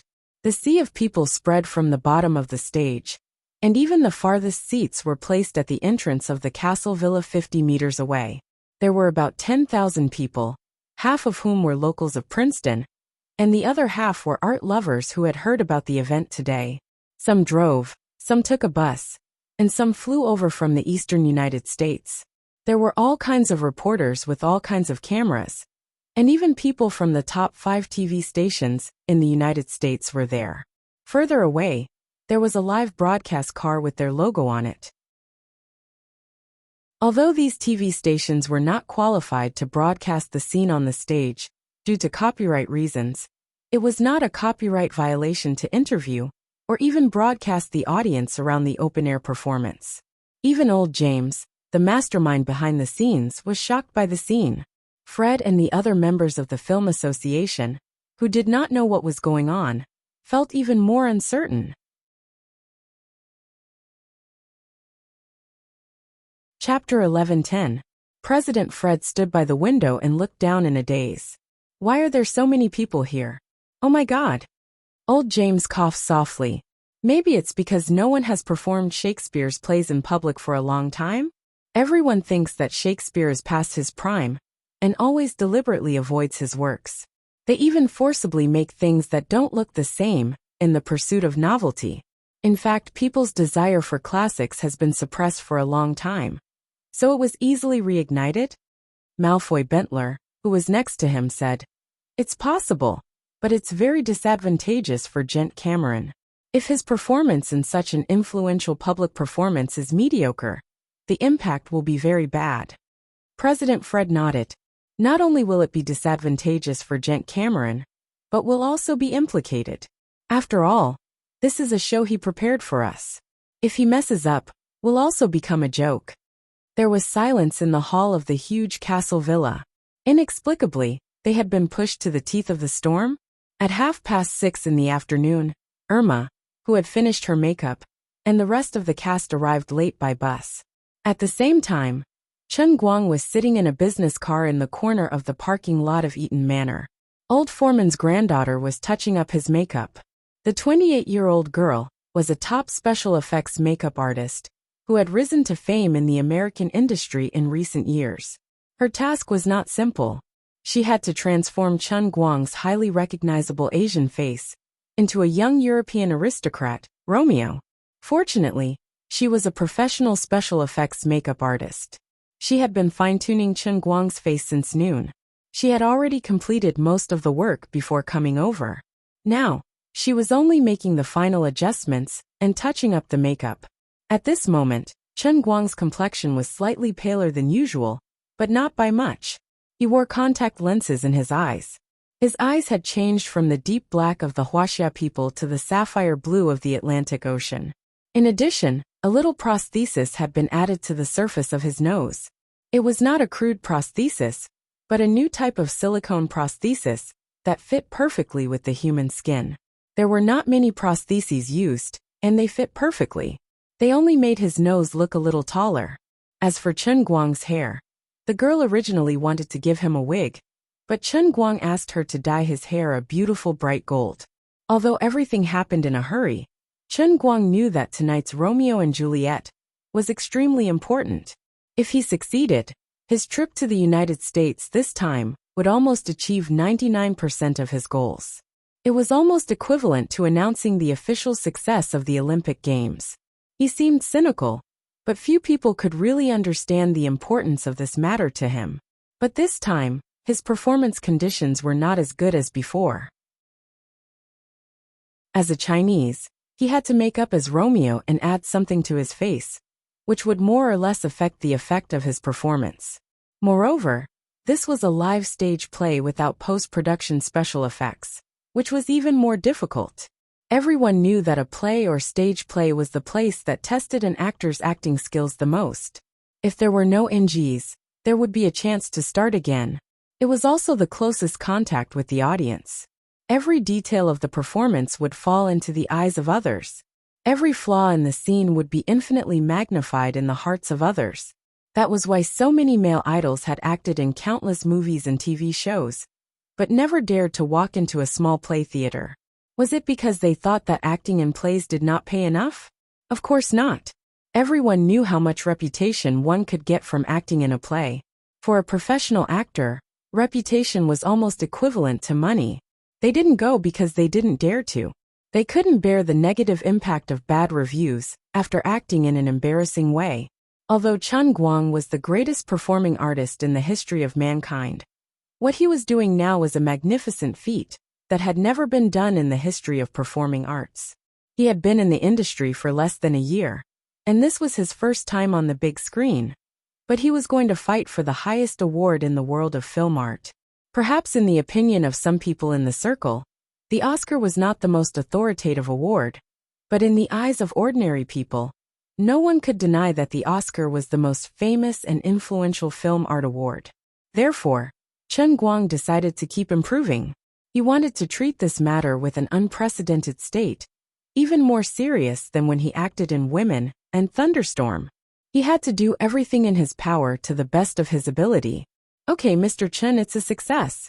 At first, I was really worried that it would look strange, but now it seems that the effect is good. I have to admit one thing.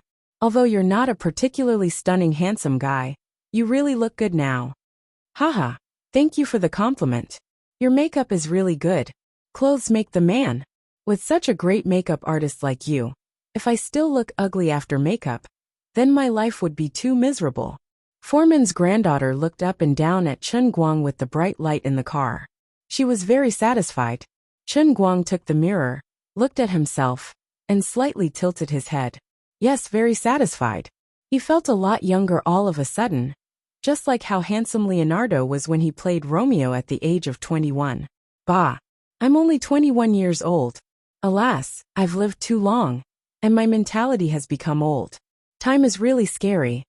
Thank you, Miss Evelyn. Say hello to Mr. Foreman Clement for me. Evelyn tilted her head. Okay. Mr. Chen, I haven't seen you recite any lines since this afternoon. Is it really okay? Chen Guang smiled and shook his long blonde hair, making Evelyn's face bleed.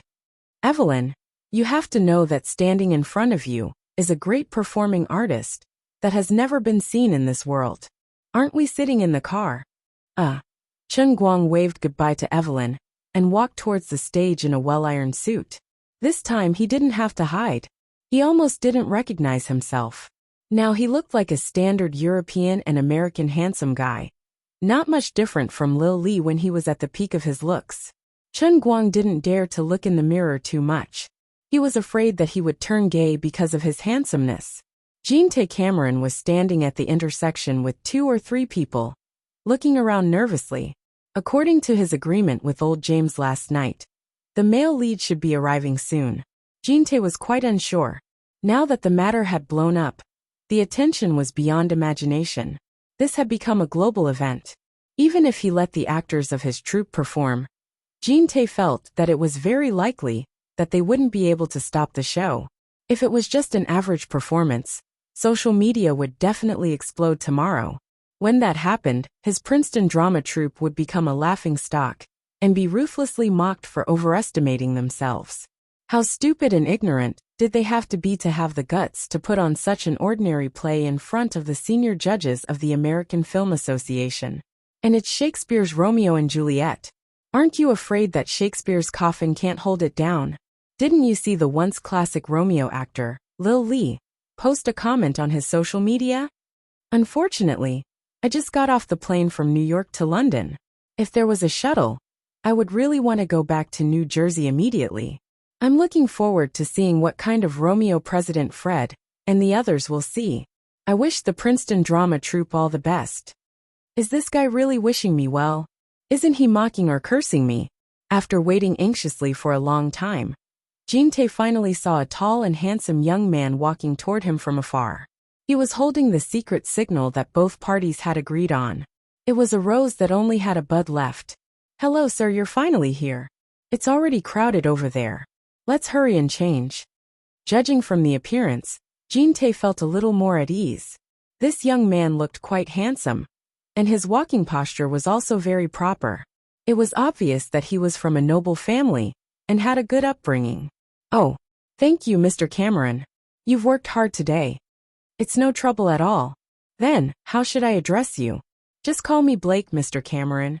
Okay, Mr. Blake. Let's go. Our friends are waiting anxiously. After a simple chat, Jean-Tay Cameron felt a little better.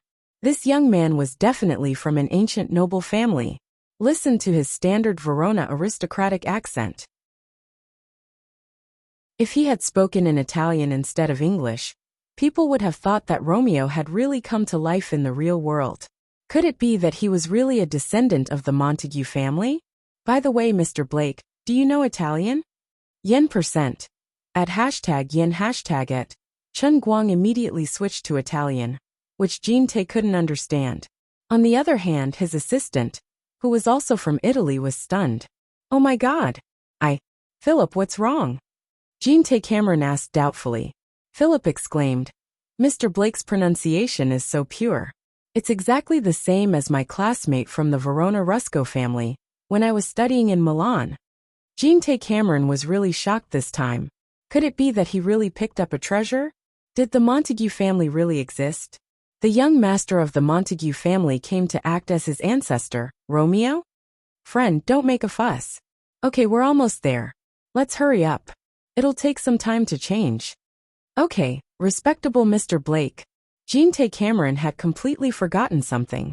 A few days ago, there seemed to be another mysterious person called Blake who caused quite a stir in Eaton Manor and the North American music industry.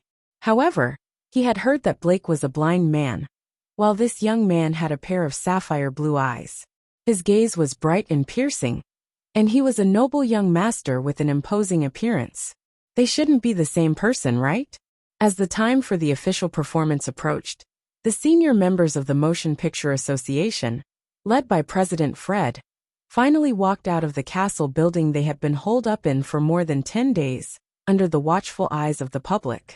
They lined up and walked towards the gate of the villa's garden. The large iron gate, decorated in medieval European style, slowly opened with an ancient creak. The crowd outside split into two groups at the signal of the security guards. Looking at the 6-meter-wide pure wool carpet that led from the gate of the villa to the gold-rimmed chairs dozens of meters away, Fred only wanted to curse. F***CK, do you have to make it so formal? Are you guys going to fire 2 more salutes? If you can't put on an earth-shattering performance today, all of us will be embarrassed in front of the whole world tomorrow. Just as Fred was thinking about this, loud bangs could be heard from afar. Fred, Malfoy, and the others' faces were ashen. They almost collapsed on the spot. **T, you banana. There really are salutes. 18. Old James and the others also staggered. Is Jean Tay Cameron crazy? Aren't we playing a little too much? Welcome guests. Welcome to Romeo and Juliet, presented by the Princeton Repertory Theater. First of all, thank you, friends from the Motion Picture Association, for attending the graduation ceremony specially prepared for young actors by our Repertory Theater. The witty Jean Tay Cameron, as the head of the play and a part-time host today, despicably lowered the standard of today's performance. Following Jean T's speech, the audience went into an uproar. What? Just a graduation ceremony for young actors? Is he joking? He never said that in the previous publicity. That's right. I even heard that Emma Watson will play Juliet. How can it be a weird graduation ceremony for young actors? I even came all the way from Washington for this. Are the people from the Princeton Repertory Theater crazy? Is he joking? The people below the stage began to whisper. YouTube must die, and UBC, who had the live broadcast rights, were also confused. This was different from what everyone had agreed on. As for the other live broadcast platforms and TV stations, they were in big trouble. Although they couldn't film the scene on the stage, they could point the camera at the excited audience, which was more exciting than on the stage. President Fred and the others, who had been sitting anxiously in the front row of the stage, felt a great sense of relief. It seemed that Jean Tay Cameron also knew that the situation was not good. He said this as if he wanted to take the blame alone. What a good buddy. Old James and the others were indignant. What graduation ceremony for young actors? You're insulting the founder of the International Performing Arts. At this moment, a plane from Los Angeles to New Jersey had just landed at Newark Liberty Airport. No one noticed that a fat old man rushed out of the plane in a hurry. He was wearing sunglasses, and his steps were very fast. After leaving the airport, he took a taxi and went straight to Eaton Manor. Damn, I should have watched the news earlier. If I had seen it yesterday, I wouldn't have been late today. Missing Chen Guang's performance of Romeo and Juliet will be the biggest regret of my life. I, Donald Josh Dan, must see that incredible Chinese man perform on the stage with my own eyes. Chapter 11:11. At the same time, on the stage at Eaton Manor, the crowd would have been in an uproar if President Fred had not taken the initiative to help him suppress the situation. After all, Gordon Cameron had taken the initiative to foreshadow the situation for the sake of everyone's reputation. In fact, he had admitted defeat in public for everyone's sake. President Fred thought that Gordon had good intentions, and Gordon was a student of Powell Kennan, a respected veteran in the industry. Although they weren't familiar with each other, he was indeed one of them, so he couldn't treat him like this. Meanwhile in China, tens of thousands of miles away, Big Beard Deng, who was almost paralyzed from exhaustion in order to coordinate with the domestic promotion of women, gave himself a rare day off today. As a senior director in the industry, of course he would receive heavy industry news from the United States. He had heard about Luo and Zhu at 10 o'clock last night. Based on Big Beard Deng's understanding of Chen Guang, although the news did not mention that Chen Guang would be involved in the mysterious stage play, he had a feeling that this guy was definitely involved. It was too much of a coincidence, and the strangeness of this matter was very much in line with Chen Guang's style of doing things. Because he went to Los Angeles, then Donald Jostein streaked, and then the Oscar judges went to Princeton, New Jersey. Then, while Chen Guang was fighting a lawsuit, a play Romeo and Juliet popped up inexplicably on the other side. It was impossible to say that Chen Guang was not involved. Because of this, although Big Beard Deng was very tired, he still asked Yang Shi to wake him up at 6 o'clock in the morning. After breakfast, the two of them stayed in front of the large-screen TV to watch the foreign broadcast of UBC. Director Deng, do you think Chen Guang might be on stage? But isn't he from the Princeton Repertory Theater? I've heard of Gordon Cameron. He's a well-known figure in the North American theater industry. What Yang Shi meant was that he didn't think this matter had much to do with Chen Guang. Big Beard Deng shook his head. No, my intuition tells me that this must have something to do with Chen Guang. It's even possible that he did it. As the first diehard fan of Chen Guang, Yang Shi was doubtful. He's Chinese. Can he play Romeo? Big Beard shook his head then nodded. Forget it. We'll know when we keep watching. The performance will start in 5 minutes. Won't we know everything then? He is determined to win the Oscar this time. I think that as long as he can prove his ability, he will do anything. Yang Shi nodded in agreement. She looked at the big screen as she stuffed a bun into her mouth. That's possible. His skin color and appearance can't hide his acting skills. On the other side of Yanjing, Jin Shiyue and Jiang Yage had also gotten up early and were watching the TV attentively. The two of them were much more confident than Big Beardy. Jiang Yage gritted her teeth and said, It must be our dear Romeo. Jin Shiyue nodded. I didn't expect him to come up with this idea. Then we have to thank those old fools for giving us a chance. They are all gathered together. Chen Guang will definitely do something to catch them all. Don't say that, Solomon. It's as if Chen Guang is a bandit. Jiang Yage chuckled. Isn't that right? He looks no different from a bandit. It's like he's going to rob the Oscars. If he wants to rob the Best Actor throne, then he has to rob the brains of those old fools first. Let them personally experience the power of world-class acting. Jin Shiyue said. I hope he succeeds in one go. No, he must succeed in one go. If he fails, it must be the fault of the actress who plays Juliet. She'll drag him down. Jin Shiyue smiled and patted Jiang Yage on the shoulder. You don't even know who is playing Juliet, do you? Who? Irma Watson.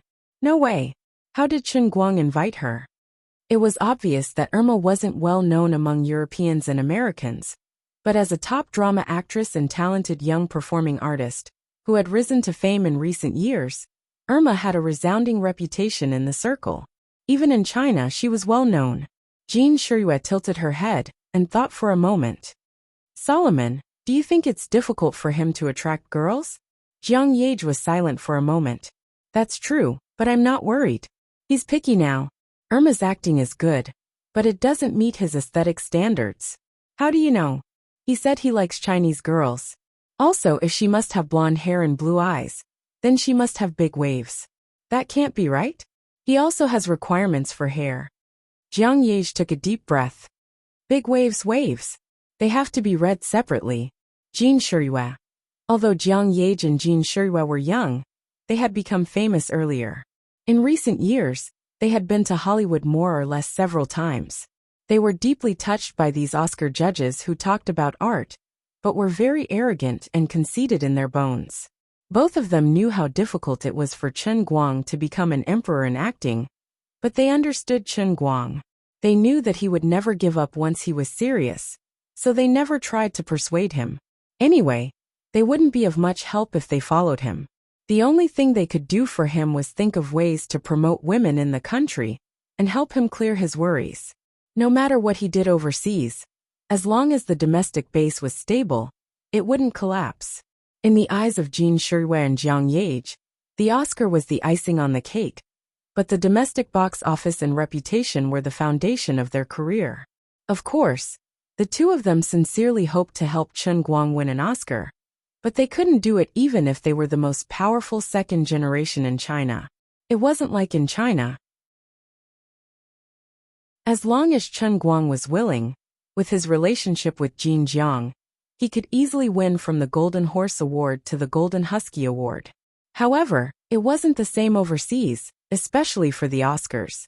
Although they were politically correct playthings that flaunted art, they still had to do some superficial work to convince the public. In addition, their political correctness was the political correctness of the American president, not the political correctness of the Chinese aristocrats. Finally, at 7 o'clock, with the music, the lights on the stage dimmed, and the crowd quickly quieted down. The legendary graduation ceremony of Romeo and Juliet for young actors had officially begun. Kent Cameron, who was standing under the stage, clenched his fists tightly and looked up at the stage with full attention. He had never been so nervous before. He was even more nervous than when he had led the drama troupe to the Golden Vienna Hall. At first, he was happy because of Chen Guang's aristocratic style, but he gradually calmed down. After all, he didn't know Blake at all. This was a live stage play that attracted worldwide attention. Now Kent couldn't even trust the professional actors in his own troupe, let alone others. He was a little afraid that the aristocratic young man named Blake would mess it up on the stage. That would be disastrous. With a brief narration, the background of the story in Verona was briefly explained. The scene changed and went directly to the banquet hall where Romeo and Juliet met for the first time. This was a play that everyone was familiar with. Most of the people who came here were also fans of the art of film or drama itself. In order to maintain the pace of the stage play, the story background was particularly brief. The banquet hall, which was decorated in the medieval Italian style, appeared in front of the audience under the gradually brightening lights. When the bright lights reached their peak, the originally still people on the stage moved in an instant. The change from extreme silence to liveliness took less than a second. The quiet stage instantly turned into a bustling aristocratic ball. In the lively ball, the aristocratic guests dressed in luxurious clothes came and went, sometimes whispering to each other. Sometimes brave young men would send invitations to beautiful aristocratic ladies, and then they would dance together on the dance floor. Many of the audience could not help but frown slightly. Although the actors on the stage performed very professionally, the purely digital background, coupled with the actors' slightly stiff and rigid performance, still cast a layer of haze over this classic stage play. Of all the actors on stage so far, probably only Irma, who played the role of Juliet, performed well. Her every frown and smile revealed a sense of spirituality. As for the others, they were far from being able to perform well. This was a qualified performance, but it was not worthy of today's fame and occasion. Out of etiquette, people did not whisper to each other, but if there was no change, the scene would quickly deteriorate. King Cameron really wanted to dig a hole and hide in it. He knew that his troupe members had tried their best. However, the rehearsal time was indeed too short. It was already considered very professional for everyone to be able to perform without any obvious flaws. However, he still wanted to ask for more. He wanted everyone to perform perfectly and reach the true state of performing art. It was really too much. King Cameron looked down the stage again. The dim lights illuminated the slightly frowning faces, and he let out a long sigh. He could roughly imagine the expression of the audience in front of their televisions all over the world. Perhaps after today's performance, my Princeton drama troupe will consider moving and changing its name? Forget it, the greater the loss this time, the more old President James will owe me. Old President James was a very kind person, and there was no need to take the initiative to mention it. The more serious the loss, the more he would find a way to compensate. With old James's connections and reputation in the industry, even a simple greeting would be enough to bring my Princeton drama troupe to a higher level. The benefits could be expected, but the entire troupe would be reborn, and they were very reluctant to leave.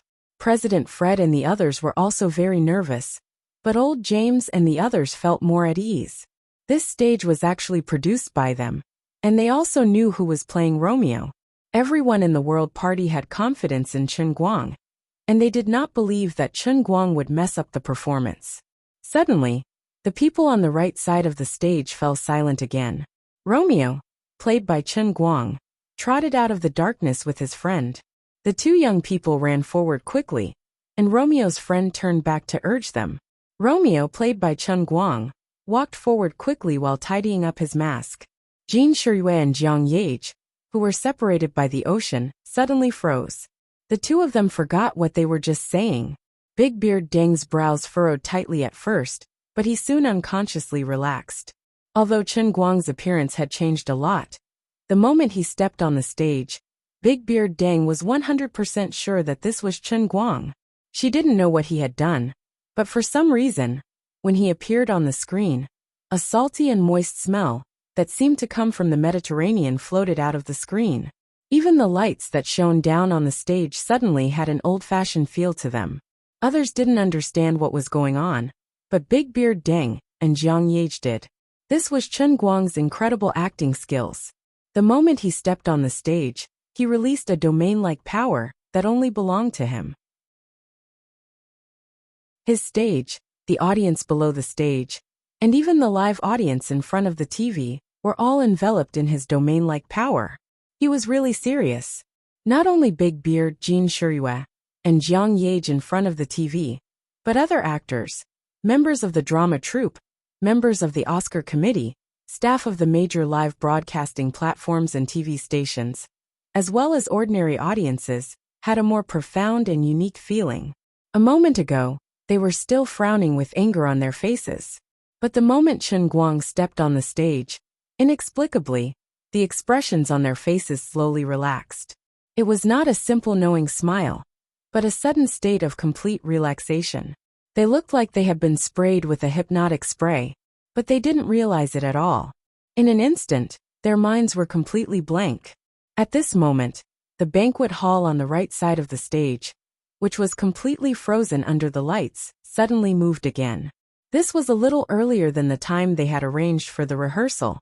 Originally, the people inside should have moved when Romeo and his friends ran to the so-called main entrance of the banquet hall. But no one noticed this. Even the chief director in charge of the rehearsal stood at the side of the stage in a daze. Irma and the other actors couldn't be blamed for this. At this moment, they had even forgotten who they were, and that they were acting. They had even forgotten their names and identities. They had become real Italian nobles living in Verona. Juliette Capulet sat in the corner of the banquet hall. Although she was always the focus of the crowd's attention, she always seemed absent-minded. Juliette thought to herself, how boring. Today's banquet is really boring. They are all hypocritical and childish people. Their hypocritical noble etiquette can't hide their arrogance and rudeness at all. I hate the way these people look at me. Their pale faces and weak steps betray their bodies that have been hollowed out by beauty. God knows if they secretly implemented the damned first night rites on the civilian girls in their territory. None of them are good people.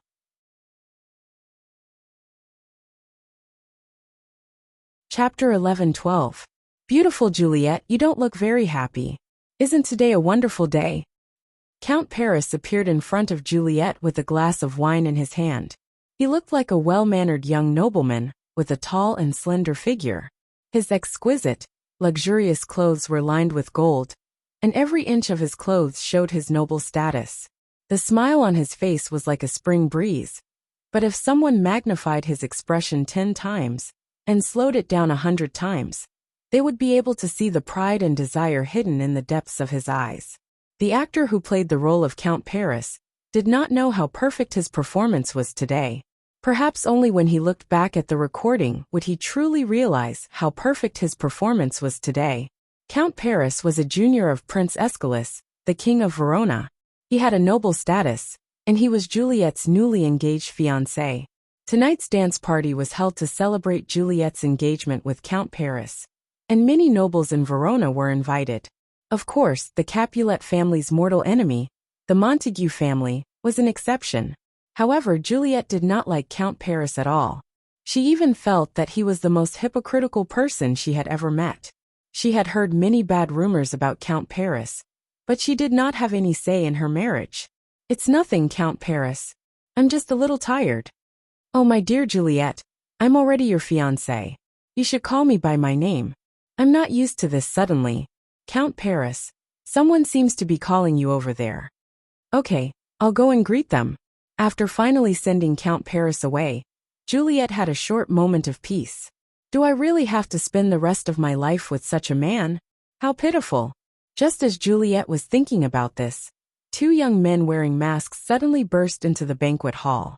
The two seemed a little frivolous and impetuous, but their clothes were also in line with noble etiquette. She did not know which family they were from. However, this was not important. They were unimportant people, Juliet thought. Romeo and his friend wandered aimlessly through the crowd, whispering to each other. "Romeo, forget about Rosalyn. Look at all the lively and cute girls in this banquet hall. Every one of them suits you better than Rosalyn." Romeo's friend advised him. "Impossible. You have no idea how perfect Rosalyn is. She was so kind and beautiful." All right, but she's not interested in you. You're the heir of the Montague family. Why waste your precious life on someone who doesn't even like you?" Romeo, played by Chen Guang, was whispering to his friend Benvolio.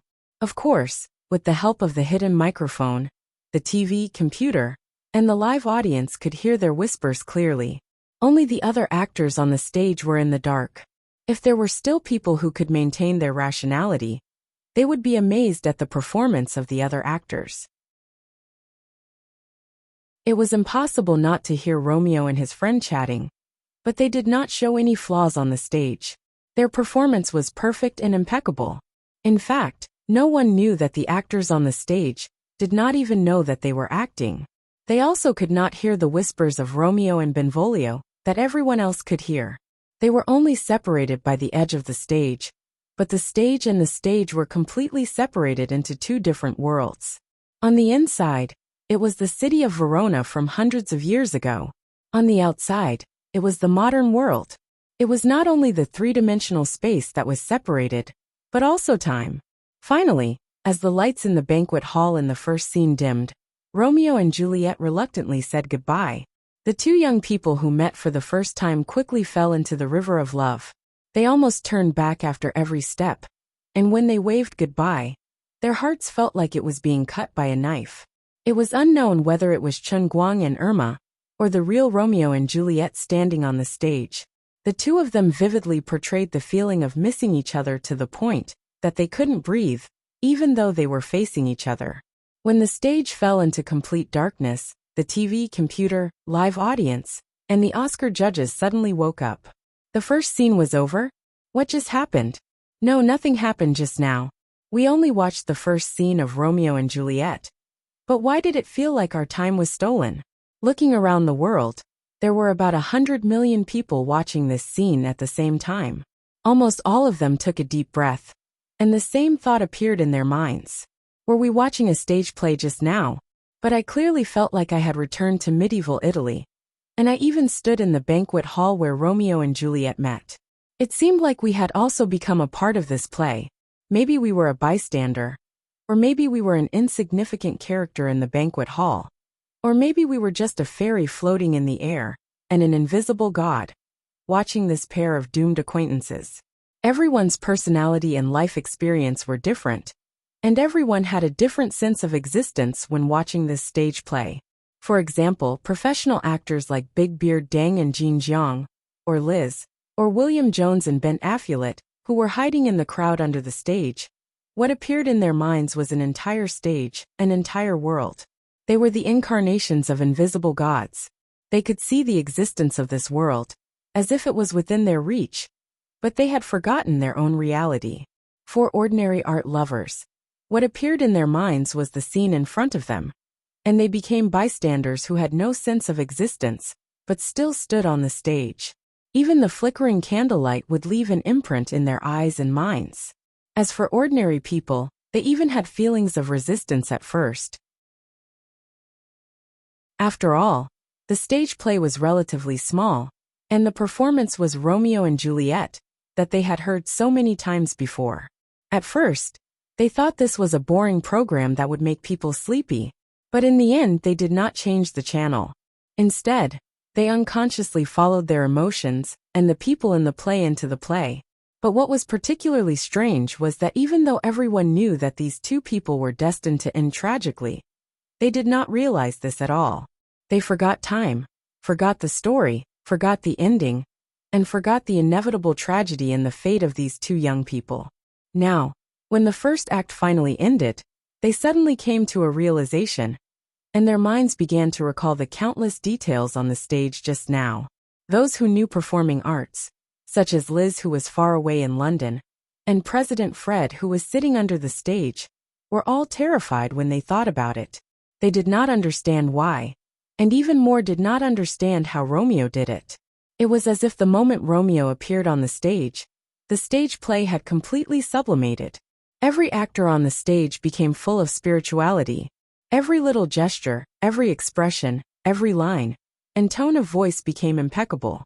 What was even more difficult to understand was that even the stage scenery and props became more real. No, even the virtual background played on the digital screen, now that they thought about it, was directly playing the background of the musical version of Paris, France in the year 2000. But just a minute ago, they clearly saw the infinitely real scene with the naked eye.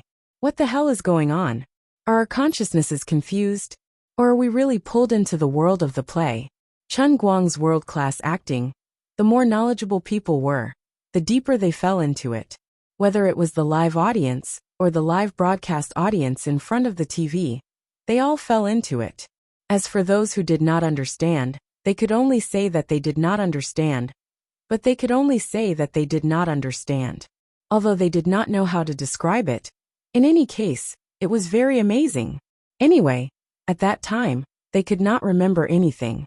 But one thing was for sure. Before Romeo appeared on the stage, everything on the stage looked very sloppy, even rough. But as soon as he appeared on the stage, everything in the play seemed to come to life, and everything in the play seemed to have a fresh life. So, the one who brought this change could only be that Romeo. Who the hell was he? Why had they never heard of such a great actor in the Princeton drama troupe before? This kind of character should have been famous long ago, but no one had any impression of him. After giving everyone a 5-minute break, accompanied by Romeo hiding in the corner of the garden of Capulet's garden, and Juliet calling from the balcony, the second act of Chen Guang's version of Romeo and Ju began. In fact, today's script of Romeo and Ju was a little different from the past. There were many temporary adjustments and compression. There were also some changes to the main dialogue, slightly different from the original classic, and the narrative structure was not the commonly used flashback technique in the previous stage plays. The story did not start from the graves of Romeo and Juliet next to each other, nor did it directly skip the foreshadowing and the story background. Instead, it directly started from Romeo arriving at Capulet's house and seeing Juliet for the first time. As for the previous story, the background of the story about Romeo and another girl, Rosalyn, was simply explained through the dialogue between Romeo and his friend Benvolio, supplemented by a simple narration. This was a play that everyone was familiar with. In order to be able to finish in more than 2 hours, the director made a very simple and crude adaptation of the script. Although every line in Shakespeare's original version was classic, and every detail was very important, the fundamental purpose of today's Romeo and Juliet was to show off Chen Guang's acting skills. So when old James called Captain Gold last night, he emphasized that only the core parts related to Romeo would be retained, and the rest would be reflected in a simple narration. They had to use the shortest time, the least number of scenes, and tell the whole story from Romeo's point of view. As a professional drama leader, Gold Cameron was actually quite distressed by such an adaptation. Originally, in order to make a good play, manpower and material resources needed to work together. But with such a change in the script, the story was simplified and compressed to the extreme. To put it nicely, it was called an adaptation, but to put it bluntly, it was called destroying a classic. It was extremely difficult to achieve the desired effect. There were only two ways to save such a lousy script. Either poke the eyes of the audience blind, or hope that Romeo could really support the whole play by himself. But the latter was impossible. There was no such actor in the world. If this was just an inconspicuous stage play, it would not matter even if it was messed up. But then it became the focus of the world, which made Captain Gold panic. But now that the first act was over, leader Jean Tay immediately calmed down. Although he did not know where this Mr. Blake came from, or who he was, it did not matter at all. He was simply a living god. The performance on the stage continued. The audience who had not yet digested the story of the first act were instantly pulled into a new story. They could not resist the attraction of the play at all. It was simply a magical whirlpool. Even in China, the old man who had never watched a European stage play and only liked to listen to Western clappers had accidentally clicked on the drama channel when he wanted to watch the morning news. He had only accidentally glanced at the TV in the process of quickly changing the channel, and then he couldn't move his eyes away. Even those who did not understand English could see the subtitles in their eyes, but did not know that they were looking at the subtitles. When the actors in the play began to speak, they would subconsciously link the subtitles with the actors' lines seamlessly. This kind of stage play could even cross the barriers of language and skin color, time and space, and break through the barriers of interests and hobbies to completely pull the audience in. Chen Guang's domineering acting field did not only cover the 300 acres of land in Eaton Manor, but also completely swept through every inch of the world through the technology of modern live streaming and TV broadcast.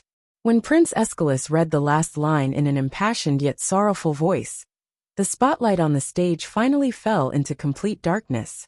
This Romeo and Juliet, that belonged only to Chen Guang, finally came to an end. At that moment, the entire Eaton Manor was silent. Not a single person stood up and applauded. Gradually, the first sob was heard, as if the first fire had been lit on the dry grassland. Sobs came from all directions. Even the senior members of the Oscar committee, even though they had seen Romeo and Juliet no less than 10 times, could not hide the pain in their hearts. They could not control their emotions at all. Not only the live audience, but the countless viewers around the world in front of their TV and computers were not any better. The tragedy affected the emotions of every audience. Sobs echoed in almost every corner of the world. If the earth had feelings, it would probably be crying softly at that moment. Chen Guang stood quietly backstage. At that moment, he had already left the state of international performing arts. But the others backstage were also crying bitterly. The aura of a martial sage told Chen Guang that at that moment, the whole world was crying because of the tragedy he had just performed.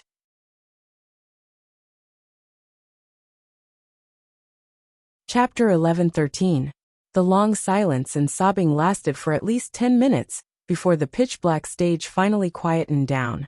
Apart from that, the minds of the audience below the stage, and in front of their televisions and computers, seemed to have fallen into a world of ice and fire. Half of them were still reminiscing about the tragic fate of Romeo and Juliet, while the other half were desperately thinking about a question. They had a vague impression of the actress who played Juliet. It was a young actress named Irma Watson. But who was Romeo? Who was the young man who brought the stage play from mediocrity to shock the world? It was as if he had opened a window to another world for everyone in the past 2 hours. It was as if he was a ray of light that shone from the sky of Verona hundreds of years ago into the modern society. Who was he? Even now, when the audience looked at the people around them or chatted with others, they could not help but subconsciously imitate the tone and intonation of the actors in the play. Who was this Romeo? What kind of performance art was he using? Some people who had watched Women and World's Faction had already associated Romeo with the Chinese Chen Guang, but they could not be sure. On the stage, Romeo didn't look like a Chinese at all.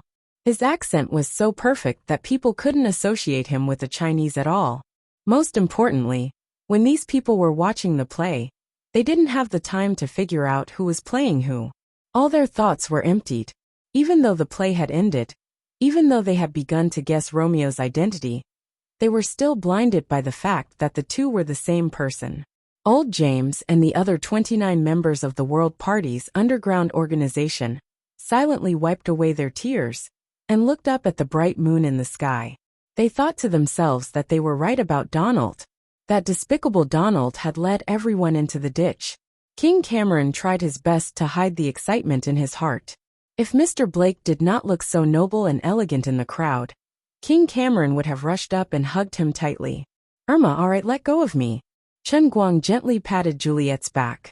Ever since the performance ended, this girl had been hugging him uncontrollably. Emma Watson snapped out of her daze and released her grip on Chen Guang's back. She took a step back and said, "I'm sorry, Romeo. I couldn't control myself." Chen Guang smiled. "I'm not Romeo or Irma. The show is over. We're actors." Following Chen Guang's explanation, the other actors who had also woken up pricked up their ears. Everyone wanted to know who this Mr. Black was. They racked their brains, but they couldn't think of a perfect actor named Blake in the world before. They all knew that this was an alias, so who exactly was he? Which performing arts school did he graduate from? Or was he the descendant of some great master?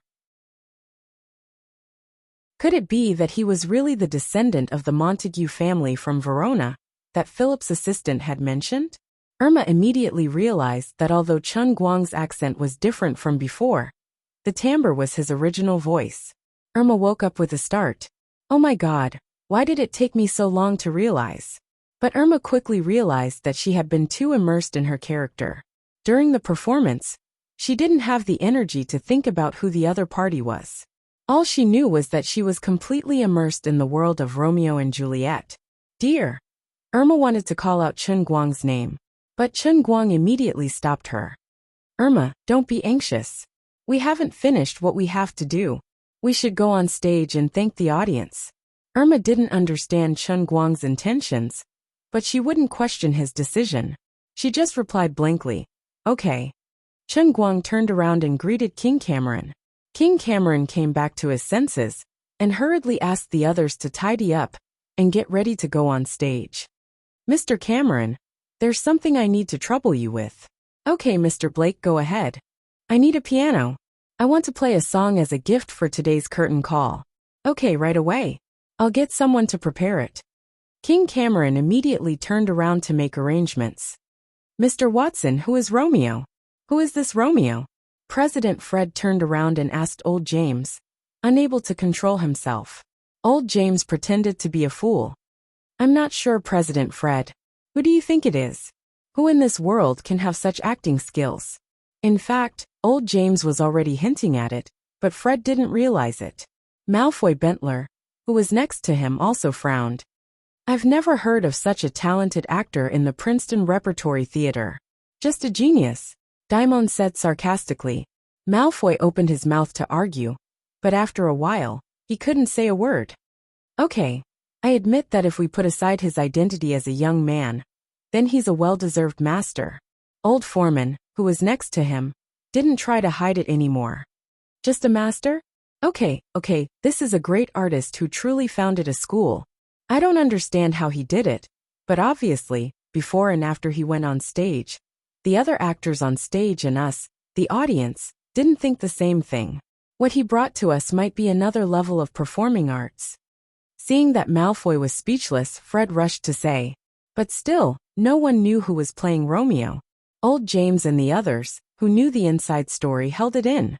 They were waiting for the moment when Chen Guang would reveal the mystery himself. They really couldn't be bothered to explain to Fred and the others. In fact, if they had watched Women or World's Pie before, they could completely associate the actor who played Romeo with Chen Guang. Because other than the same person, no one else could do what he did.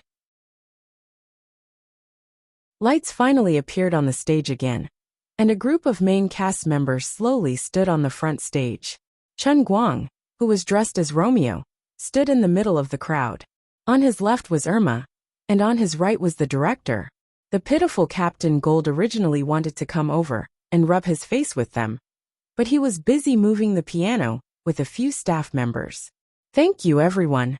Thank you for coming to Eaton Manor today. Thank you for enjoying Romeo and Juliet from the Princeton Repertory Theater. The director stood on the front stage and spoke passionately. He was about to give a long speech, but was quickly interrupted. Even Irma, who was next to him, didn't get a chance to speak. The audience below the stage had already gone crazy, and everyone was shouting Romeo. Even the staff in charge of the live broadcast and the lighting learned from the others. They stood up and shouted as if they wanted to see the world in chaos. Some people were simply shouting Romeo's name, while others were asking who he was. Some were even asking if he was Chen Guang. The director had no choice. He first looked at Irma apologetically, and then turned to Chen Guang.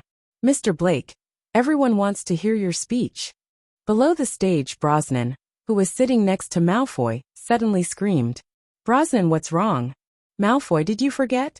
The mysterious man who conquered everyone with his incredible playing skills and unparalleled creativity in my coffee shop the day before yesterday is also called Blake. Brosnan. But I remember you saying that he's blind with black pupils and black hair. Brosnan was stunned. I think so. While the two were chatting, Chen Guang waved his hand without saying a word. The crowd around him parted to the sides, revealing the piano that Captain Gold had just brought over. Brosnan's eyes widened. Damn it! Malfoy! Isn't that the Pearl of Mississippi that you put in the castle? Malfoy Bentler stood up agitatedly. Oh my God! My beloved baby, how could they? Old James and Old Foreman pressed down on Malfoy's shoulders, one on the left and one on the right. In fact, they had secretly given the key to the castle's side door to Commander Gold, but they didn't expect Gold to be so bold as to bring out Malfoy's precious baby. Don't worry, Malfoy. You won't break it. But, Brosnan spoke again. Malfoy, something's wrong. I suspect that this Blake is the Blake I met the day before yesterday. Malfoy Bentler calmed down a little. It can't be right. On the stage, Chen Guang had already shaken his clothes and slowly sat down in front of the piano. He first talked to himself, but also seemed to be talking to the others. Many people have asked me who I am. Before I answer your questions, I'll first present you with a song that I've never played before. Consider it a thank you gift for coming tonight, or waiting in front of the TV to support me. In order to maximize the effect of tonight's performance, Chen Guang did everything he could. The more people wanted to know the answer, the more he hid it. Perhaps many TV stations that had been forcefully delayed hated him to death. Now that he did not end the live broadcast, whether it was UBC or other TV stations with secondary authorization, they would not change the program. He suppressed the emotions of all the audience, and then he would reveal the answer after he finished playing this song. Chen Guang had had enough of the slow scheming with the stubborn old fools of the Oscars. The 2-year deadline was getting closer and closer. Every day he wasted would mean a smaller chance of survival. If possible, he even wanted to let the dust settle tonight. Although it was very difficult, he worked hard in this direction. Everything he did was to increase his chances of success, even if it was just the slightest. If I were a singer, the audience would be the ordinary judges, and the stubborn old fools of the Oscars would be the guest judges. Then, I really want to use 1900 Wavy Etude to make the whole world turn around for me. This is a classic that has never appeared in the world. It could even be said that in the world of Pianist on the Sea, 1900's talent in composition was fully embodied, but it had never appeared in the movie, let alone in reality. It was 1900 sitting alone in the hall on a stormy night. He seemed to be playing it casually, but in fact, he was playing an extremely exquisite piece of music. It was the embodiment of 1900's talent in the world that only belonged to him. Everyone, please listen to 1900 Wavy Etude, Chen Guang said in a very calm tone, and then his fingers moved.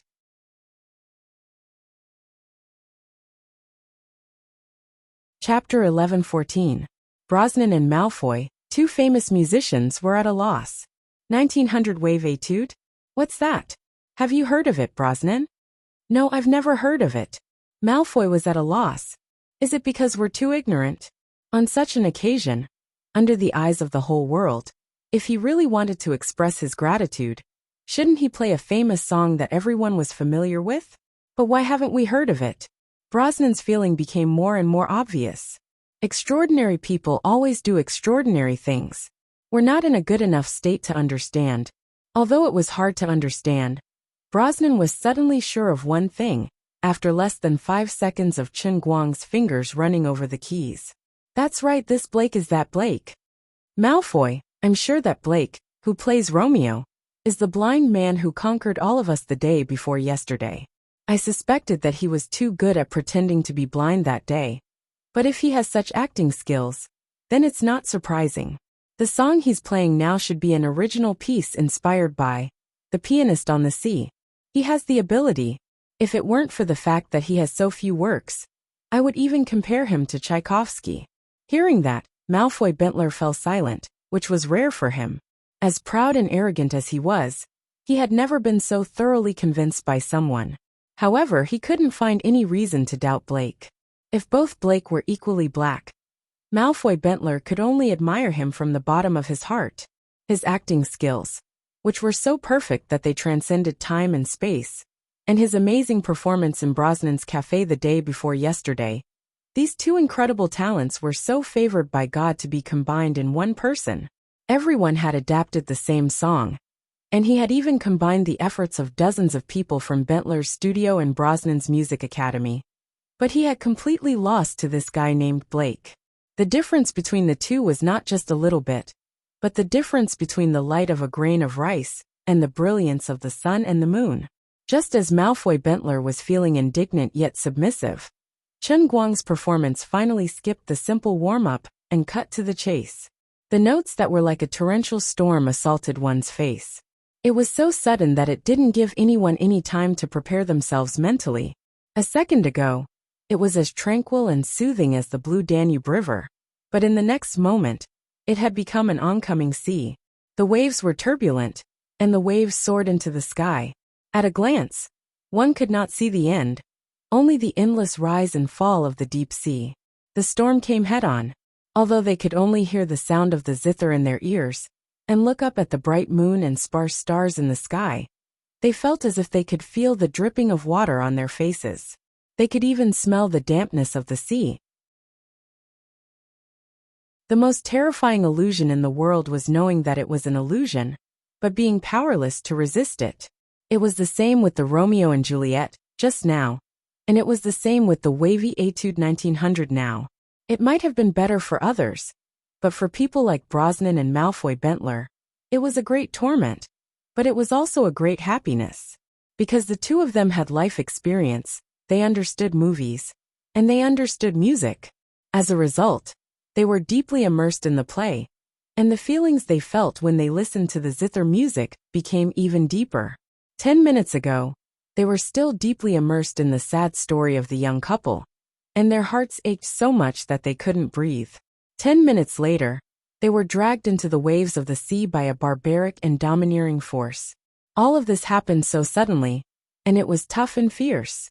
What they heard in their ears was music, but the musical notes formed one after another seemingly substantial picture. Through the zither music, they seemed to feel the incomparably broad mind of the performer and composer. This kind of mind was enough to support the purest art, and an even purer life. Just like 1900, who was born in the sea and died in the sea, he came to this world with a pure life, but only left behind a purer life. He was like a white steed that flashed past a crack, and he didn't even have a real name. But even so, it couldn't be denied that in the world that belonged to him as outlined in the movie, he was worthy of the word great. People vaguely understood the true meaning of Blake's 1900 Wavebreaker Etude. It was called an etude, but it practiced the true meaning of life, and the courage to brave the wind and waves.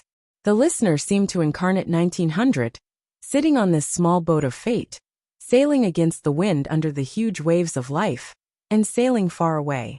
People like Old James and others, or Big Beard Deng, and others who knew Blake's true identity, could also feel a little bit of Chen Guang's true feelings from this arrogant zither music. Why was he always so arrogant? Why was he always unwilling to bow his head to anyone who doubted him? Even if it was a temporary compromise, he would never do it. The reason was very simple. Just like what he expressed in this etude, he was very clear that his ability was worthy of respect. This was a performance of confidence, and his confidence was well-founded. In fact, he was not arrogant and rude, but when a person's talent reached a certain level, he would accurately judge his own ability. He denied and ridiculed people, but what he recognized was his own talent. What he truly respected was art, as well as achievements. He bowed his head to others and compromised, which was equivalent to denying himself. But once a person like him denied himself, it was equivalent to him belittling his own talent and achievement. Perhaps it would affect the state of mind that he had to reach, or even surpass the peak in a certain field. Only a genius who was endlessly focused could be like him in every field that he set foot in, unprecedented and unparalleled. The reason why he could conquer every field that he wanted to conquer was because he had such a perfect and confident heart. He was a very complicated person. Those who had interacted with Chen Guang many times knew that although he was not refined and courteous, he definitely respected the old and loved the young. In the beginning, he had such a strong opinion of the Oscar committee, and his relationship with them was so strained.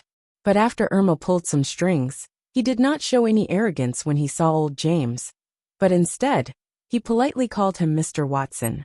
Another example was the time when he was targeted by the big shots in the North American film industry, at the premiere of Women.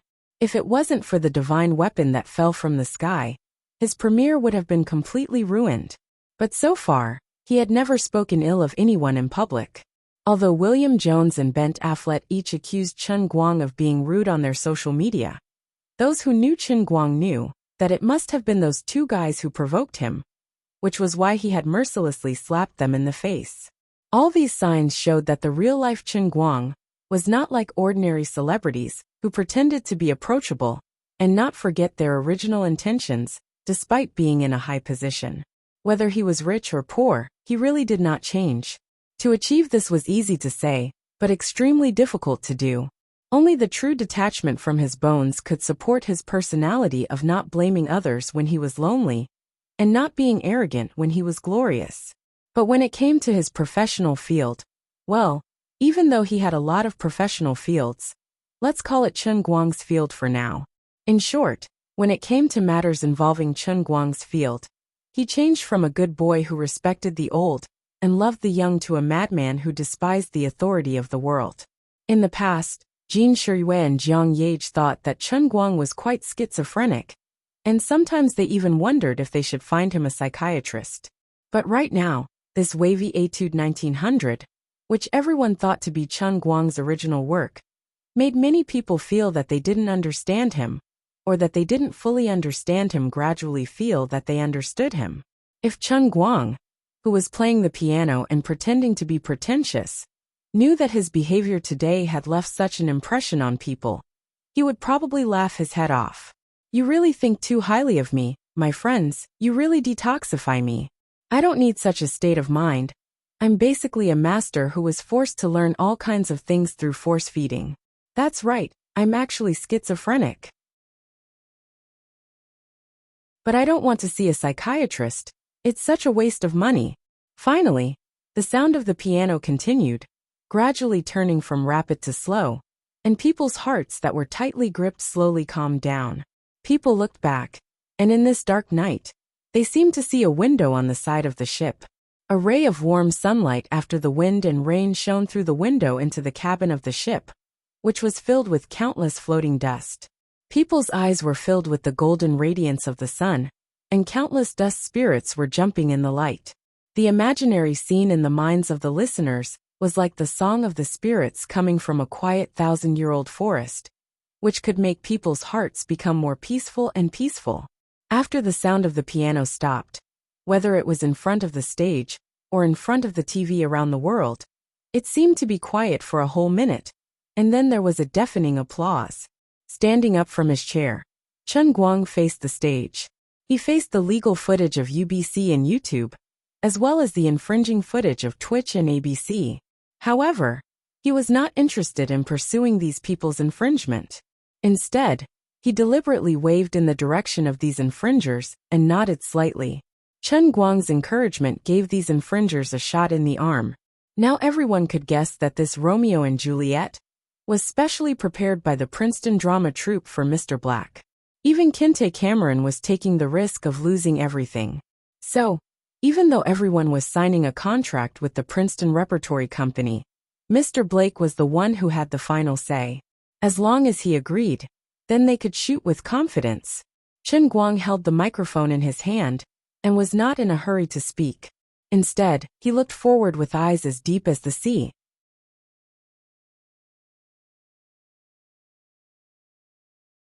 Chapter 11:15.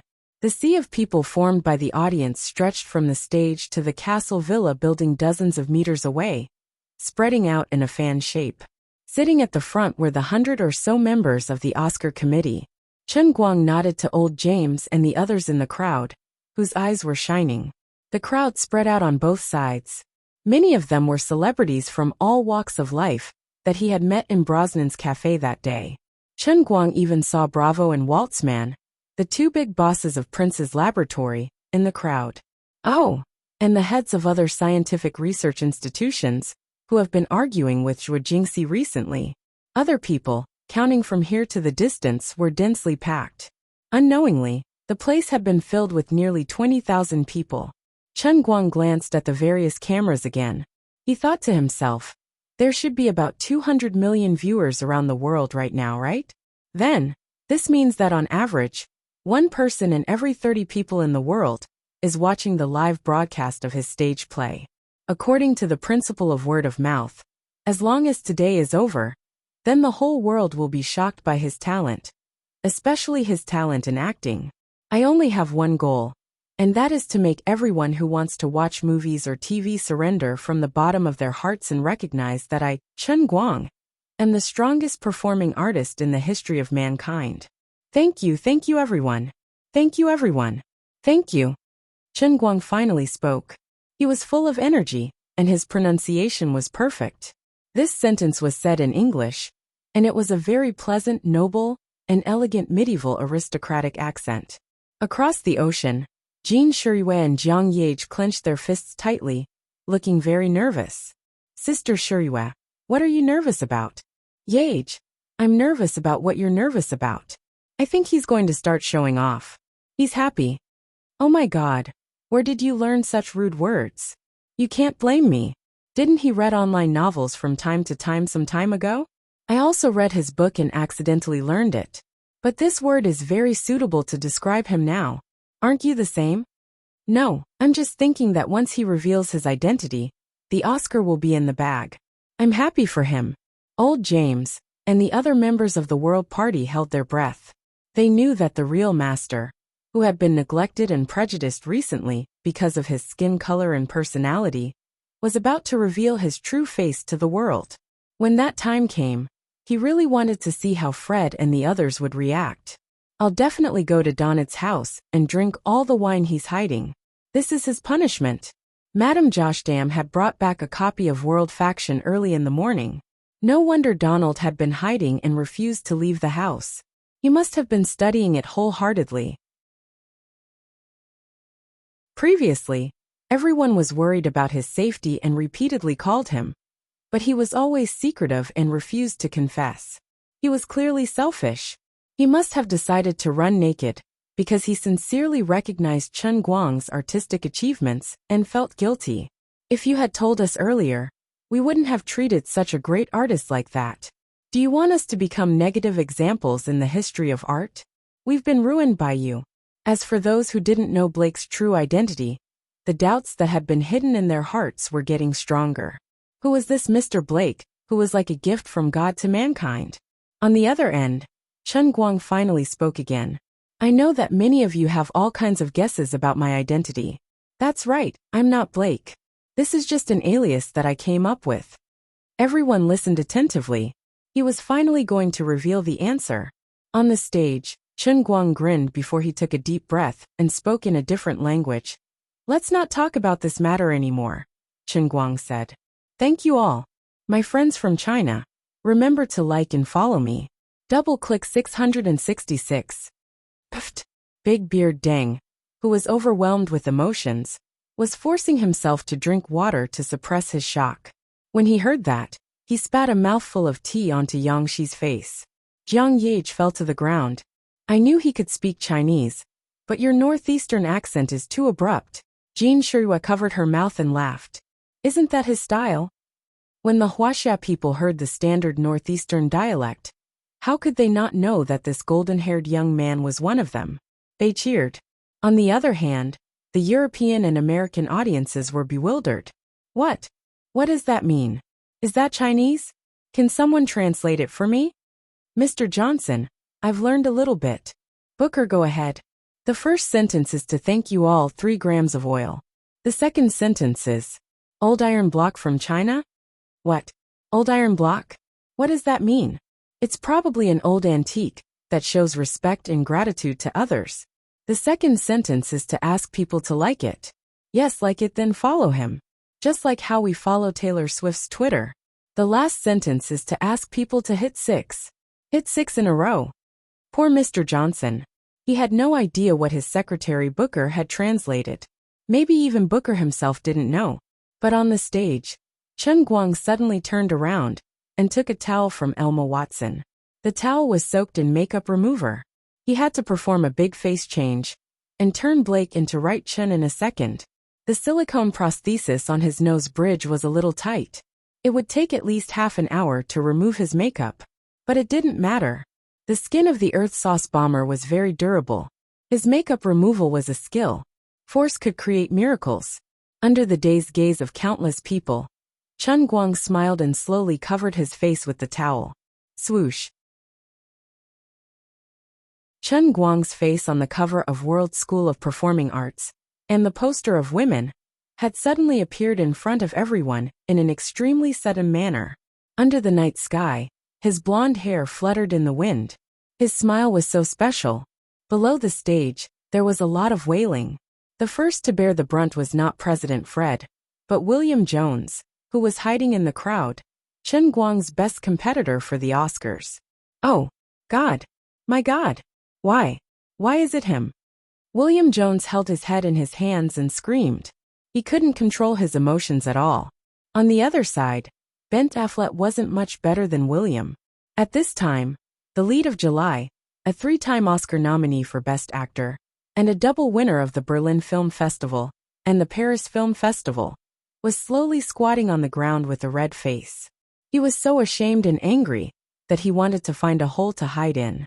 At this time, his mind was full of the first time he met the Chinese, Chen Guang, and the mockery he had made at Chen Guang in the coffee shop next to the handprint wall square outside the Huaxia Theater. Every mockery he had given to Chen Guang had now become a knife in Ben Affleck's hand that stabbed into his heart. How stupid and ignorant must I be to say something like that to him? Brosnan also stood up, shouting hysterically like a madman. I knew it was him. I knew Blake was Blake, and Blake was right. The god of piano. The god of performing arts.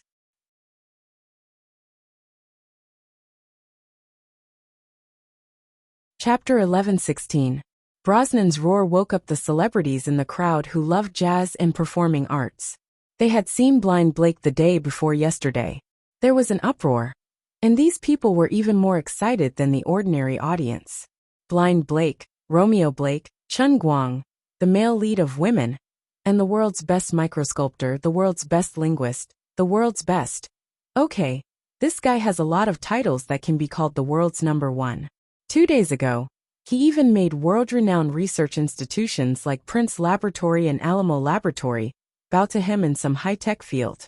But that was not important. What was important was that all these complicated identities and abilities had been integrated into one person's body. People simply could not understand how a person could be like this Huaxia man, Chen Guang, and contain so many abilities in one body. What was the structure of his head? What was his body made of? Was his energy limitless? Was the capacity of his brain limitless? Or was it because he had countless completely split personalities and souls living in the same head? Was every personality in his body a stubborn genius? That was the only explanation. Although it was still inconceivable, it was easier to accept than before. Geniuses were always different from ordinary people. If a genius became a Huaxia man like Chen Guang, it would not be strange even if he had 3 eyes. President Fred's expression was so complicated in the darkness that he had to cover his face awkwardly. There seemed to be some relief in his eyes. Maybe he had already guessed this. But he felt a little awkward. He really did not want to admit that an Asian man could crush the entire European and American film and television industry in this way in the performing arts. He felt that the public boycott of Chen Guang by the American Film Association, which he had led in the past, might really be a sad joke. In the past, there had been Huaxia people who were respected in the European and American entertainment circles. But most of them had earned their fame with their fists like Bruce Lee. People respected them more because they had promoted Chinese kung fu to the world. Even Ang Lee, who had won an Oscar for Best Director, couldn't do what Romeo did on stage today. He was so domineering that it only took him 2 hours to get rid of all the controversies about his acting. As a result, they could now be said to be the most picky group of people in the world when it came to movies. The senior members of the Oscar committee racked their brains to find fault, but they couldn't. President Fred turned to look at old James beside him. "Mr. Watson, you prepared this, right?" Now that things had come to this, old James could no longer be secretive. He and old Foreman nodded in unison. Yes, this was indeed arranged by us old men. "Fred, do you want to ask us why?" President Fred was silent for a few seconds. He looked at the stage with a complicated expression and shook his head. "No need to ask. I know the answer. Tell me, what do you think?" President Fred sighed and said, "We were wrong. We were wrong before. We shouldn't have judged the Chinese.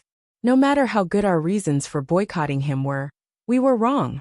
Besides, we shouldn't have given up our principles as filmmakers just because we boycotted him. We should at least watch his movies in private and read his books." Old James nodded and patted President Fred on the shoulder. "Fred, I'm glad that you've realized this. It's not too late. Remember, although the art of film is not as pure as it used to be, we will always be interfered with from all sides. But no matter what the outside world thinks, as filmmakers, especially you, as the president of the American Film Association and the chairman of the Oscar committee, you can't learn from others and go with the flow. You should look at problems with a more proactive and dialectical perspective. You must have your own principles and perseverance. When you encounter something, you have to use your brain and think about it. If women was really just Chen Guang's boastful reputation, their box office would have collapsed a long time ago. This is a movie from China. Even the English dub version was only released yesterday, but the box office of this movie has already become phenomenal. There must be a reason for this. Besides, as far as I know, even though the English version has been released, the Chinese version of women's box office is still much higher than the dub version. This can only be because Chen Guang's acting skills are comprehensive and three-dimensional. His expressions, eyes, body language, and even his lines and accent make up his unique world-class acting skills. Just like performing arts are magical arts. They can infect people. We all say that if a performance can make people immerse themselves in the scene and feel the same way, then it's a great performance. However, Chen Guang is different. He has brought out every single detail to the extreme, and through his world-class performance, he has pulled the other actors and audience into his world. When we watch his performance, it's not just a simple performance, but it's like we're experiencing someone else's life. This is the highest level of performing arts. Fred was deeply remorseful. The old president is right. Old James nodded with great satisfaction and stopped lecturing Fred. He wouldn't admit that he was actually no different from Fred before. If Irma hadn't kidnapped him, an old stubborn man like him would only be more difficult to deal with than Fred and Malfoy. Fortunately, old James finally stood in front of Chen Guang with the help of his sensible granddaughter and came to his senses in time. Now, of course, he could righteously put on the posture of an old senior and preached to his successor Fred. The 29 members of the World Party were also doing the same thing as old James. They keep saying the same thing. Young people, lads, don't think that we're useless just because we're old. See, old ginger is spicier after all. On the surface, the reason why we helped Chen Guang make this scene of Romeo and Juliet is to give him a chance to prove his ability in front of the whole world. However, gold would eventually shine, and no one could stop Chen Guang's unprecedented acting skills from gaining the acknowledgement of the world. The only difference was whether it was sooner or later. We're not giving Chen Guang a chance. We're giving all the members of the Oscar committee a chance. Our real goal is to make you, the backbone of the Oscar committee, who have been selectively blinded by your own choices, re-examine this matter. The judges of this year can't be nailed to the pillar of shame in history. We can't let such a sentence be written in the history of art hundreds of years later. Because of arrogance and racial prejudice, the founder of the world's performing arts, and one of the greatest performing artists in human history, Chen Guang, missed out on his first Oscar Best Actor award. Fred, who was then the chairman of the committee, and his companions joined forces to create the biggest shady business in the history of the performing arts. If that really happened, how sad would it be? After being reminded by these industry seniors who boasted of their foresight, people like Fred and Malfoy broke out in a cold sweat. Poor Donald Jostein decisively became the scapegoat again. It's all your fault, you selfish bastard. If you had told us earlier that Chen Guang was such a great person, he wouldn't have been in such a precarious situation. Apart from these people, the audiences in front of their computers and televisions all over the world weren't any better. Those who had already gone to the cinema to watch women felt that everything was as it should be. As for those who had never been to the cinema for various reasons, perhaps because they were boycotted, or because they were busy, or for some other reason, or because they didn't understand the monograph on World's Pie, their faces were flushed with embarrassment. Those in China who had mocked Chen Guang on the internet for losing face overseas felt like they were struck by lightning. They wondered if they should take a few days of sick leave to hide. Once again, they secretly regretted in their hearts. Why were I so stupid? Why didn't I learn from my mistakes? Damn it, Chen Guang is a pit, and he makes me fall into it every time. I'm so angry that I forget the pain every time the scar is healed. Why don't you fail once? Forget it. I'll call the cake shop and order a brownish yellow spiral cake. There are a lot of people who want to eat sh*t now, and I definitely won't be able to make it in time for the hot one. I'll just use a cake with a similar color to top it off. What? The coffee-colored cream is gone? Can't you just buy some Dove powder and sprinkle it? In less than a minute after Chen Guang took off his mask, it could be said to have shocked the world. At the same time, it also brought a lot of business to cake shops all over the world, especially in China. Sensing the cheers coming from below the stage, and the gazes of worship from the audience, Chen Guang's heart calmed down. The old man had finally settled this **t incident.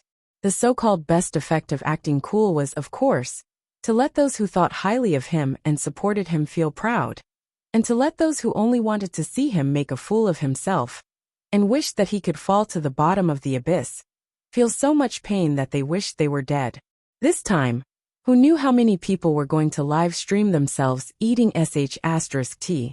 If this goes on, our country's septic tanks will be emptied, right? Giving another deep bow, Chen Guang continued. In any case, I would like to thank everyone for appreciating my Romeo and Juliet. Thank you to the Princeton Repertory Theater. Thank you to Irma Watson. Thank you to Mr. James Watson. Thank you to all the people in the American Film Association who have supported and helped me. Thank you to the crew of women. Thank you to all the employees of Tianguang Group. Thank you.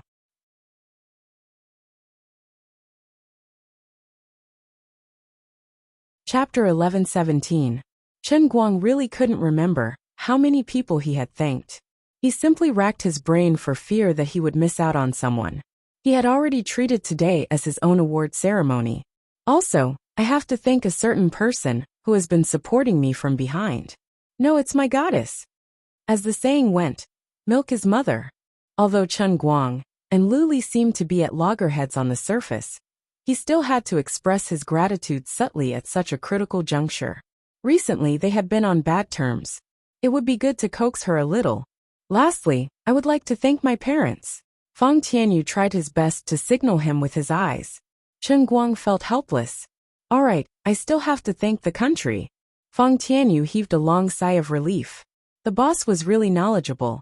Ing Yanjin, the old men who woke up early in the morning to watch Beijing opera, spat on the ground. This kid is mocking us. The old man in charge of the SRFD system slammed the table angrily. What's wrong with mocking you? Some departments and some people forget their duties when they have more power in their hands. They forget that they should serve the people. They always like to use chicken feathers as arrows and come up with all kinds of censorship methods to collect fees that they shouldn't have, stifling the creativity of artists. The old man in charge of science and technology said sarcastically. The old man from the SRFD slammed the table and stood up. You only know how to spout nonsense. You know nothing. You think I don't know? Wasn't it because Chen Guang wanted to share his photocatalysis research with the Chinese Academy of Sciences? Your buttocks are all crooked. Even if you want to lick him, don't make things difficult for me. Do you really think artistic work is that easy? The old man from the Faculty of Science and Technology continued to speak sarcastically. Yes, I don't know if it's a good idea or not. But why did you stop me when I wanted to send out a notice to all the universities to organize their students to watch the movie? The way I see it, you just can't bear to see others doing well. It turned out that there was a conflict between the two of them. That's easy for you to say. Why do you think I stopped you? Does Chen Guang's movie need you to fake things like this? You don't even need to organize it. Do you believe that all the university students in the country will line up to watch it themselves? I'm doing it for your own good, so as to avoid being gossiped about. Can a layman not meddle in the affairs of a layman? Wait a minute, don't quarrel, it's a big matter. Hey, look over there. There's a white man running onto the stage. Old man Jin's eyes were glued to the screen when he was trying to stop the fight. When he saw the new situation, he immediately shouted. The two old men who were quarreling immediately calmed down and turned to look at the TV. They just happened to see an old man with messy hair running up the stairs. Why is Donald here? Below the stage, old James shouted in surprise. Chen Guang turned around and saw Donald Joshtyne. He felt a headache coming on. You still have the face to appear in front of me? You don't even know how miserable I've been. Chen Guang clenched his fists tightly. He was measuring Donald's resistance, wondering if he could send him flying with a single punch. Below the stage, there was an inexplicable shock. Only old James and a few others knew the truth of the matter. The others had already placed Donald Joshtyne on the opposite side of Chen Guang. Shouldn't the owner of the Huaxia Theater, who was made to run naked by the Great Right, be the enemy of the Huaxia people? What was he doing here on such an occasion? Donald Joshtyne started waving his arms crazily the moment he ran onto the stage. He shouted, Mr. Chen. I'm sorry. What? The famously stubborn and extreme Mr. Joshtyne apologized to Chen Guang in public. What was going on? Wasn't he the one running naked? Why was he apologizing? Chen Guang sighed when he saw that. Sigh, this bastard probably knew that he was going to be beaten up. He apologized so quickly. Sigh, forget it. Let bygones be bygones. Chen Guang waved his hand magnanimously. I'm not such a petty person. Feng Tianyu, who was below the stage, and Lu Xiaoliang, who was far away in Los Angeles, thought that their boss was getting more and more shameless. If he wasn't petty, then everyone in the world would be so petty. Please lend me your microphone. I need to explain to everyone. Donald bowed to Chen Guang in embarrassment before turning to borrow the microphone from Irma Watson. Everyone, I just came here from Los Angeles. I'm sorry that I missed Mr. Chen's Romeo and Juliet, but I'm glad that I managed to catch the last bus. I'm here to explain the misunderstanding that I've caused to everyone.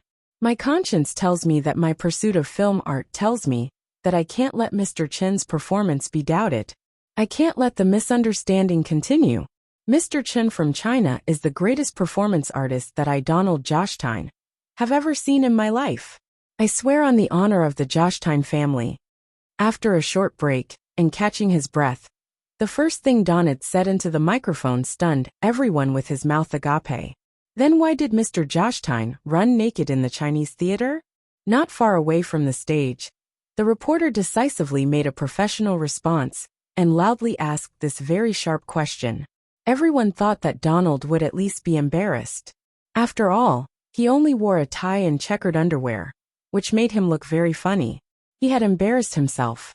However, not only did he not feel embarrassed, he even had a proud smile on his face. I hope that many years later, my story will resound in the history of art along with Mr. Chen's name. Let me tell you an interesting story. 3 minutes later, Don had finished the whole story with an emotional voice. In the beginning, he looked down on Chen Guang, to the ridiculous bet he made with Tang Xiao.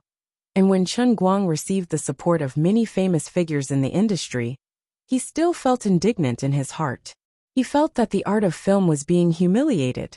Later, with the help of his wife Jenny Joshtyne, he finally let go of his prejudice and flipped open the first volume of World School of Performing Arts, with Chen Guang's face on it. Then he was fiercely shocked. He was so shocked by the bold and imaginative new theories in the book that his face turned red with embarrassment. The next day, as the owner of the Chinese theater, he sneaked into his own theater in disguise. He finally felt what it meant to be a real-world school. Yes, I finally understood my lowliness. He finally understood my foolishness. At that time, I finally understood why Chen Guang would bring his women across the ocean to Hollywood. Even though he knew that his actions would bring him endless resistance, he must have known that people like me would be an obstacle in his way. Everything he did was because he couldn't wait to contribute his great achievements to the world. No matter how much resistance there was, he was willing to pay for it himself. What a great feeling! Mr. Chen is such a great person.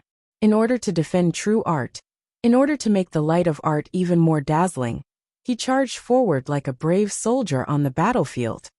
Compared to his greatness, I was so ridiculous and stupid. I felt so ashamed that I couldn't sleep at night. I just wanted to do something to get rid of the torture in my heart, so that I could calm down and continue to study the Great World Faction. So I chose to fulfill my promise, and ran a lap around the Huaxia Theater in my underwear and a tie. Forgive my selfishness. I should have said all this earlier, but I was too addicted to World School. I just wanted to immerse myself in the ocean of World School of Performing Arts. Because of my selfishness and negligence, I brought a lot of trouble to everyone, especially to Mr. Chen. So here and now, I want to apologize to Mr. Chen and all the filmmakers in the world. I'm sorry, Donna Joshtyne said. Then he bowed to the camera again. This time, the whole world was silent because of his determination.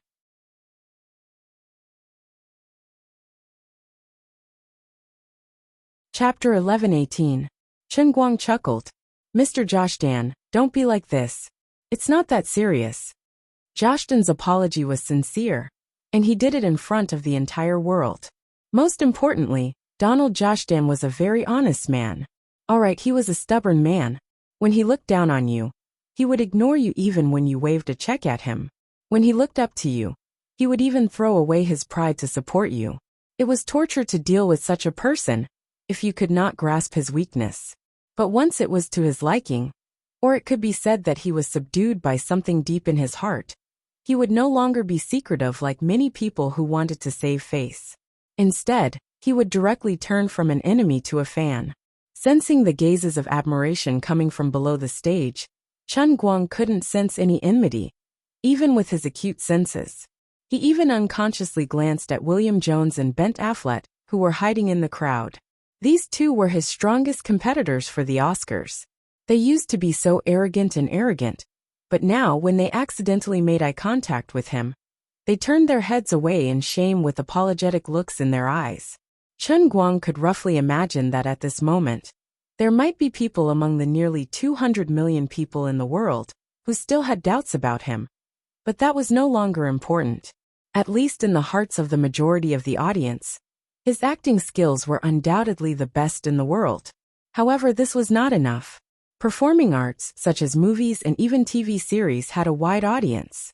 Few people acted in movies, but at least half of the world's 6 to 7 billion people liked or had watched movies. 200 million people only accounted for 1/15 of the audience. This was far from enough. Including the people who had been conquered by women, Thunderstorm, and the world's faction, the total should not exceed 500 million. The overall proportion was still less than 1/6 of the audience. It was still far from the standard of the heavenly Holy Grail. However, Chen Guang wasn't anxious. With the development of modern information technology, his movie was still being screened, and World Faction was still selling well. His feat tonight would continue to spread, and it was easy for people to go along with what others said. In the future, when more people started to acknowledge his acting skills, it would only be a matter of time before he left such an impression in the hearts of the 3 to 4 billion people watching the movie. The Chinese Chen Guang was fully deserving of being the world's best performing artist. In the hearts of those who understood his work, this idea was very strong.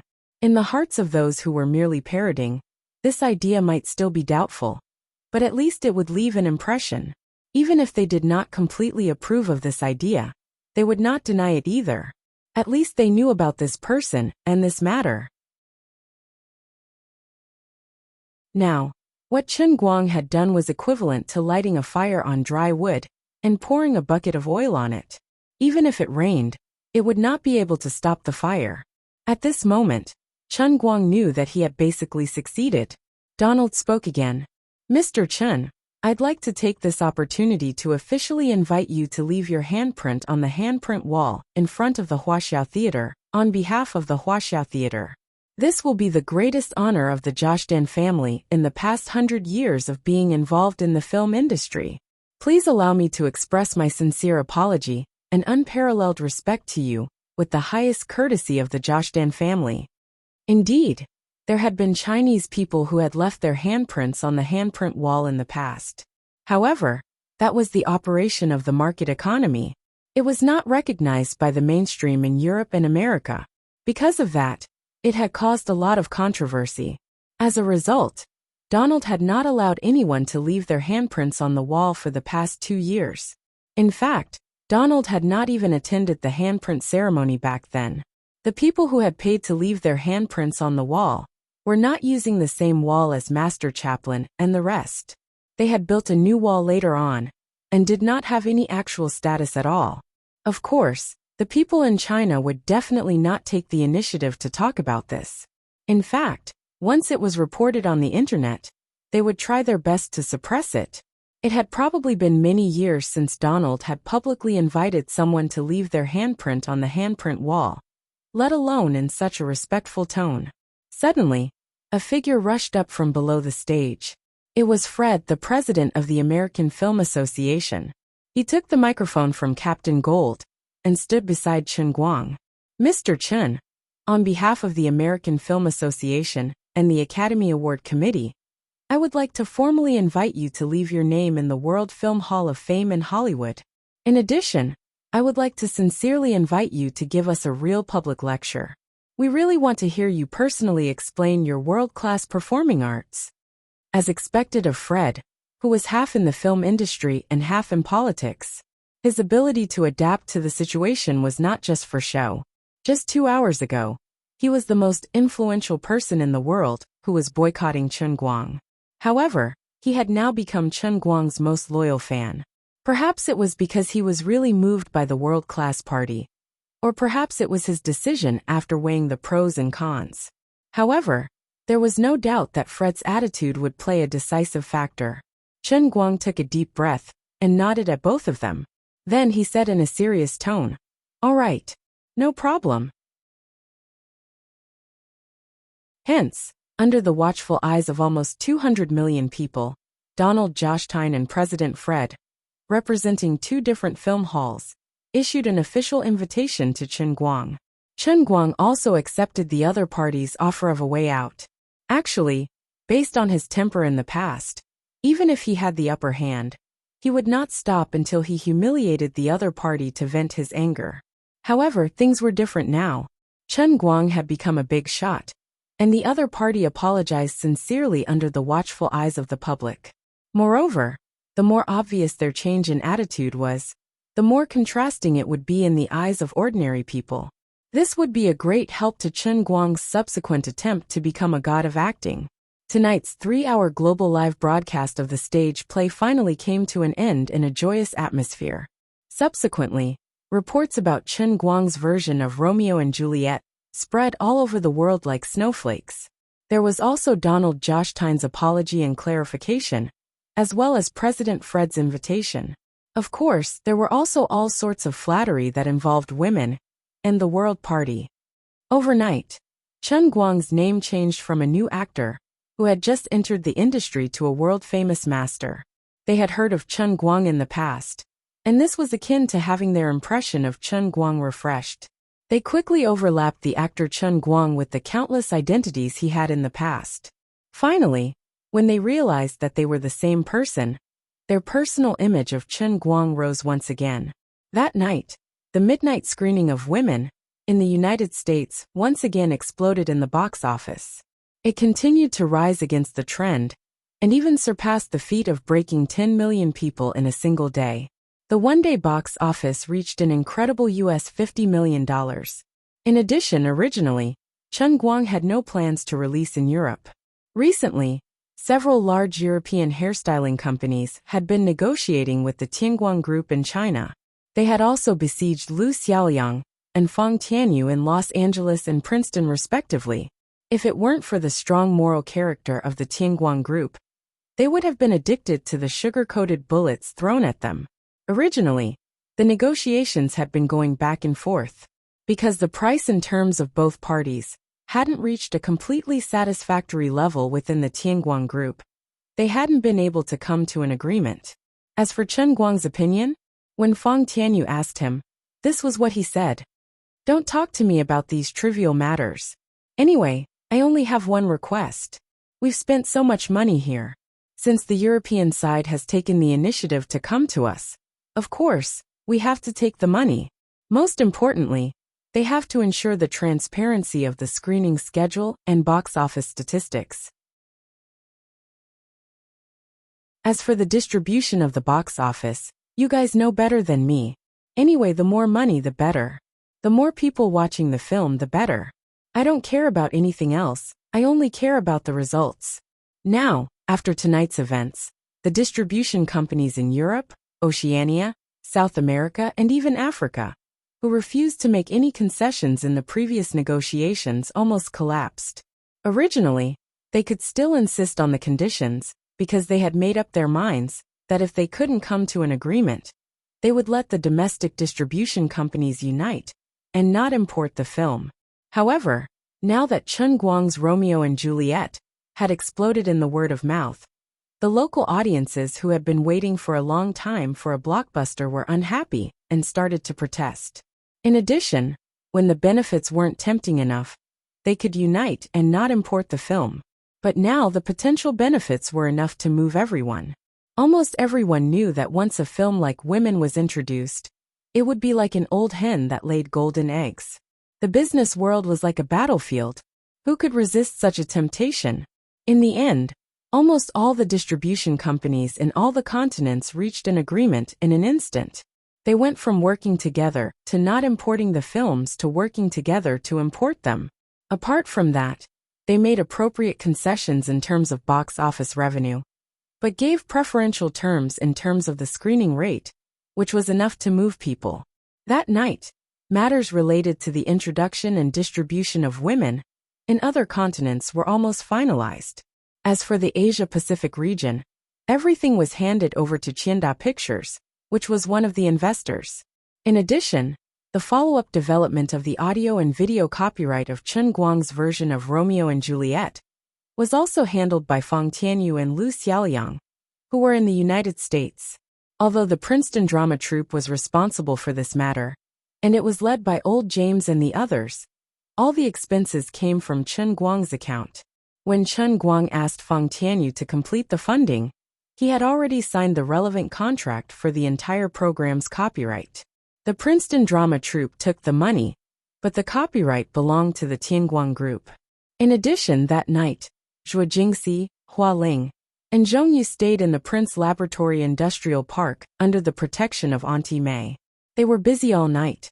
Feng Tianyu and Lu Xiaoliang were also extremely busy.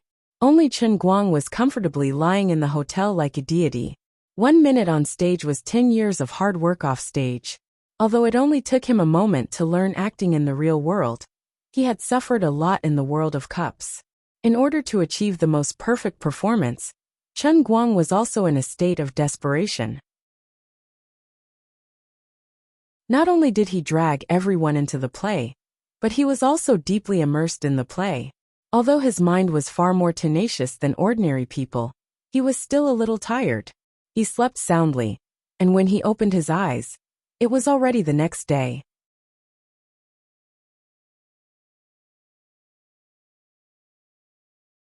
Chapter 11:19. It was time to leave Princeton. Before leaving, Chen Guang first went to Prince's laboratory. Under the gaze of Bravo and Wertzman, Chen Guang walked straight into the experimental area that was temporarily allocated to Zhuo Jingxi. Practically all of the most advanced and core equipment in the Prince Laboratory's photocatalysis field was gathered in this region. It was so much so that the Prince Laboratory even took the initiative to purchase equipment and raw materials worth $50 million to meet Chen Guang's requirements. However, Zhuo Jingxi and Chen Guang didn't leave any loopholes for them. The list of raw materials was 5 times the actual variety. This was to confuse the public and prevent technical leaks. In addition, all of the equipment for weighing and sampling were purchased by Zhuo Jingxi. In this area of the laboratory building, 3 other professional agents from the Chinese military carried out a complete transformation. At the same time, the network connection was cut off, cutting off the possibility of Prince's spying. Any equipment that might leave traces of operation had their memory chips purchased by Zhuo Jingxi. Equipment that didn't have a replacement chip was not allowed to be used. In addition, other than Zhuo Jingxi, Hualing, and Zhongyu, no one else was allowed to enter. Even Bravo and Wertzman belonged to this category of outsiders. In order to achieve a foolproof effect, Chen Guang even borrowed some professional security personnel from the Chinese Academy of Sciences to act as security consultants and staff. They were strictly guarded 24 hours a day. There was only one purpose, which was to blatantly occupy the scientific research resources of Prince's laboratory without leaving any loopholes. After all, in the world's scientific research field, there were too many examples of losses due to leaks. It was important to be wary of others. Bravo and Wertzman were both angry and helpless when faced with Chen Guang and Zhuo Jingxi's attitude. They felt like Chen Guang was too much. Now that they knew how powerful Chen Guang was, even if they were given a chance and a loophole, they wouldn't dare to pry. The patent rights for the 5 formulas that they published had been officially registered with the assistance of Baker Law Firm. And it was a global patent. Even if he stole Chen Guang's patent, with Chen Guang's current global reputation, and at the same time, he did not lack money to fight a lawsuit, so it was impossible for him to try to get involved. Moreover, getting Chen Guang's technical support was more beneficial than stealing these 5 patents. Now that he had offended him, it was hard to guarantee that he wouldn't simply unite all the other companies that still relied on him. Then he would be in an extremely passive position. Wazita and Sanmei, the 2 people who were excluded in advance, might take the risk in desperation, but Prince, who already had a stable income, was absolutely not interested in seeking his own death. "Hey, Teacher Zhuo, I'm going back to Los Angeles now." Outside the laboratory, Chen Guang looked at Zhuo Jingxi, who was wearing a white coat, through the dust-free glass. Prince had provided the highest-level dust-free laboratory. The conditions were much better than Gokyo University's, but there were still some inconveniences. "Okay, you go ahead and wait for my good news. I'll try to make all of them for you in a month and a half," Zhuo Jingxi said with a smile. Chen Guang was a little annoyed. How could we not kiss each other affectionately? This time, he met Teacher Zhuo in Princeton, but he didn't get to drink any soup. He felt so miserable. "I'm a bit reluctant to leave you. How about we don't do anything today? Let's go have a meal to celebrate. I feel like everything has been going well recently." Zhuo Jingxi just smiled and did not say anything. She was not a child anymore. How could she not understand Chen Guang's intentions? No, this isn't a school, and it's not a verification experiment. Today is a very important synthesis step. I can't leave. Oh, you're a big shot that attracts the attention of the world. Time is precious to you, and I really can't leave. Wait until I'm done with the things on hand and complete the conversion of the results of these 5 formulas. Your Tangshan factory will be safe, and your laboratory will be built. When that time comes, you can do whatever you want, okay? Zhuo Jingxi was soft-hearted. She looked at Chen Guang's eager face and teased him through the glass. Chen Guang sighed in his heart. Time is precious, but isn't a night worth 1,000 gold? Also, how can things be done in this world? There will be a lot of other things to do. He had to achieve his dreams and pursue his career. But he also had to improve his quality of life, right? Oh yeah, have you thought about the name of your laboratory? Zhuo Jingxi asked again. Chen Guang was too lazy to think about it. I don't have time to care about this. I'll decide when the time comes. Teacher Zhuo, come quickly, ignore Chen Guang. On the other side, Hua Ling started to urge him again for some reason. Zhuo Jingxi quickly said goodbye to Chen Guang. Go do what you need to do, I'll go first. Don't worry about me. We arrange for people to stay in the laboratory every day, it's safe. Chen Guang nodded helplessly, said goodbye to Auntie Mei, who was sitting next to him drinking tea and reading, and left with a bitter smile. Chen Guang boarded the plane alone at 9 o'clock. 9 hours later, around 7 o'clock in the evening, he successfully arrived at LAX. Fang Tianyu did not follow him back. Instead, he was left in Princeton to deal with the aftermath of Luo and Zhu. Chen Guang also asked him to assist Zhuo Jingxi. The handprint wall ceremony was delayed by a day, to tomorrow evening. This way, they would have more time to prepare for the ceremony. Donald planned to let Chen Guang leave his name on the first handprint wall, along with Chaplin, Hitchcock, Akira Kurosawa, and other masters who would go down in history. Moreover, Donald even wanted to write such a note under Chen Guang's handprint. The founder of the World School of Performing Arts, the youngest master in the history of film, the great artist who brought the performing arts into a new era. In addition, the members of the Film Association, including President Fred, Malfoy, Old James and others, had flown back to Los Angeles earlier than Chen Guang. They were preparing for the World Film Hall of Fame ceremony the day after tomorrow. At the same time, they had to send out public invitations to invite senior and ordinary members of the Film Association to give a public lecture by Chen Guang in the Film Association's conference hall, which could accommodate 2,000 people. The specific content and video of the lecture would be promoted to all parts of the world in the form of teaching materials under the promotion of the Film Association. If it had been someone else, Fred and the others might have asked them to make sufficient preparations for such a lecture. At the very least, they would have to come up with a complete lesson plan and pass the Film Association's review and approval. However, as for Chen Guang, since everyone had not been very happy with each other previously, and Fred and the others did not even know how to nitpick Chen Guang's theoretical system, they simply cut out the minor details. In short, anything that Chen Guang said about the World School of Performing Arts would definitely be the golden rule. They even seized the time to preview the 2 books of World School of Performing Arts on the plane. However, there was a very awkward situation. Other than the 29 members of the World School of Performing Arts, the others could not buy it on the streets that night. However, Chen Guang did not agree to release a digital version, so the big shots of the Film Association could not buy a copy of the film monograph. It was the biggest joke in the world. In the end, Fred and the others went through a lot of trouble and finally managed to get more than 20 sets before they boarded the plane. However, it was still far from enough for everyone to have a copy. As a result, when they boarded the plane, they had no choice but to squeeze together and read the same book at the same time. This situation only changed after they got off the plane in Los Angeles that afternoon. Perhaps it was through extortion, or perhaps it was through persuasion. But in short, the big shots managed to get their hands on a set. In addition, before Chen Guang got off the plane, they continued to show their prowess. Under Donald's lead, they directly charged into the spare viewing hall of the Huaxia Theater in Hollywood and booked it Or they used the privileges of the association to take the digital source to the small screening hall in Fred's house. Or they secretly went to someone's house to watch. Chen Guang returned to the Flemington Hotel and asked Lu Xiaoyang to report to him. Boss, our total box office in Huaxia has officially exceeded 1 billion yuan. And the North American box office has reached $430 million.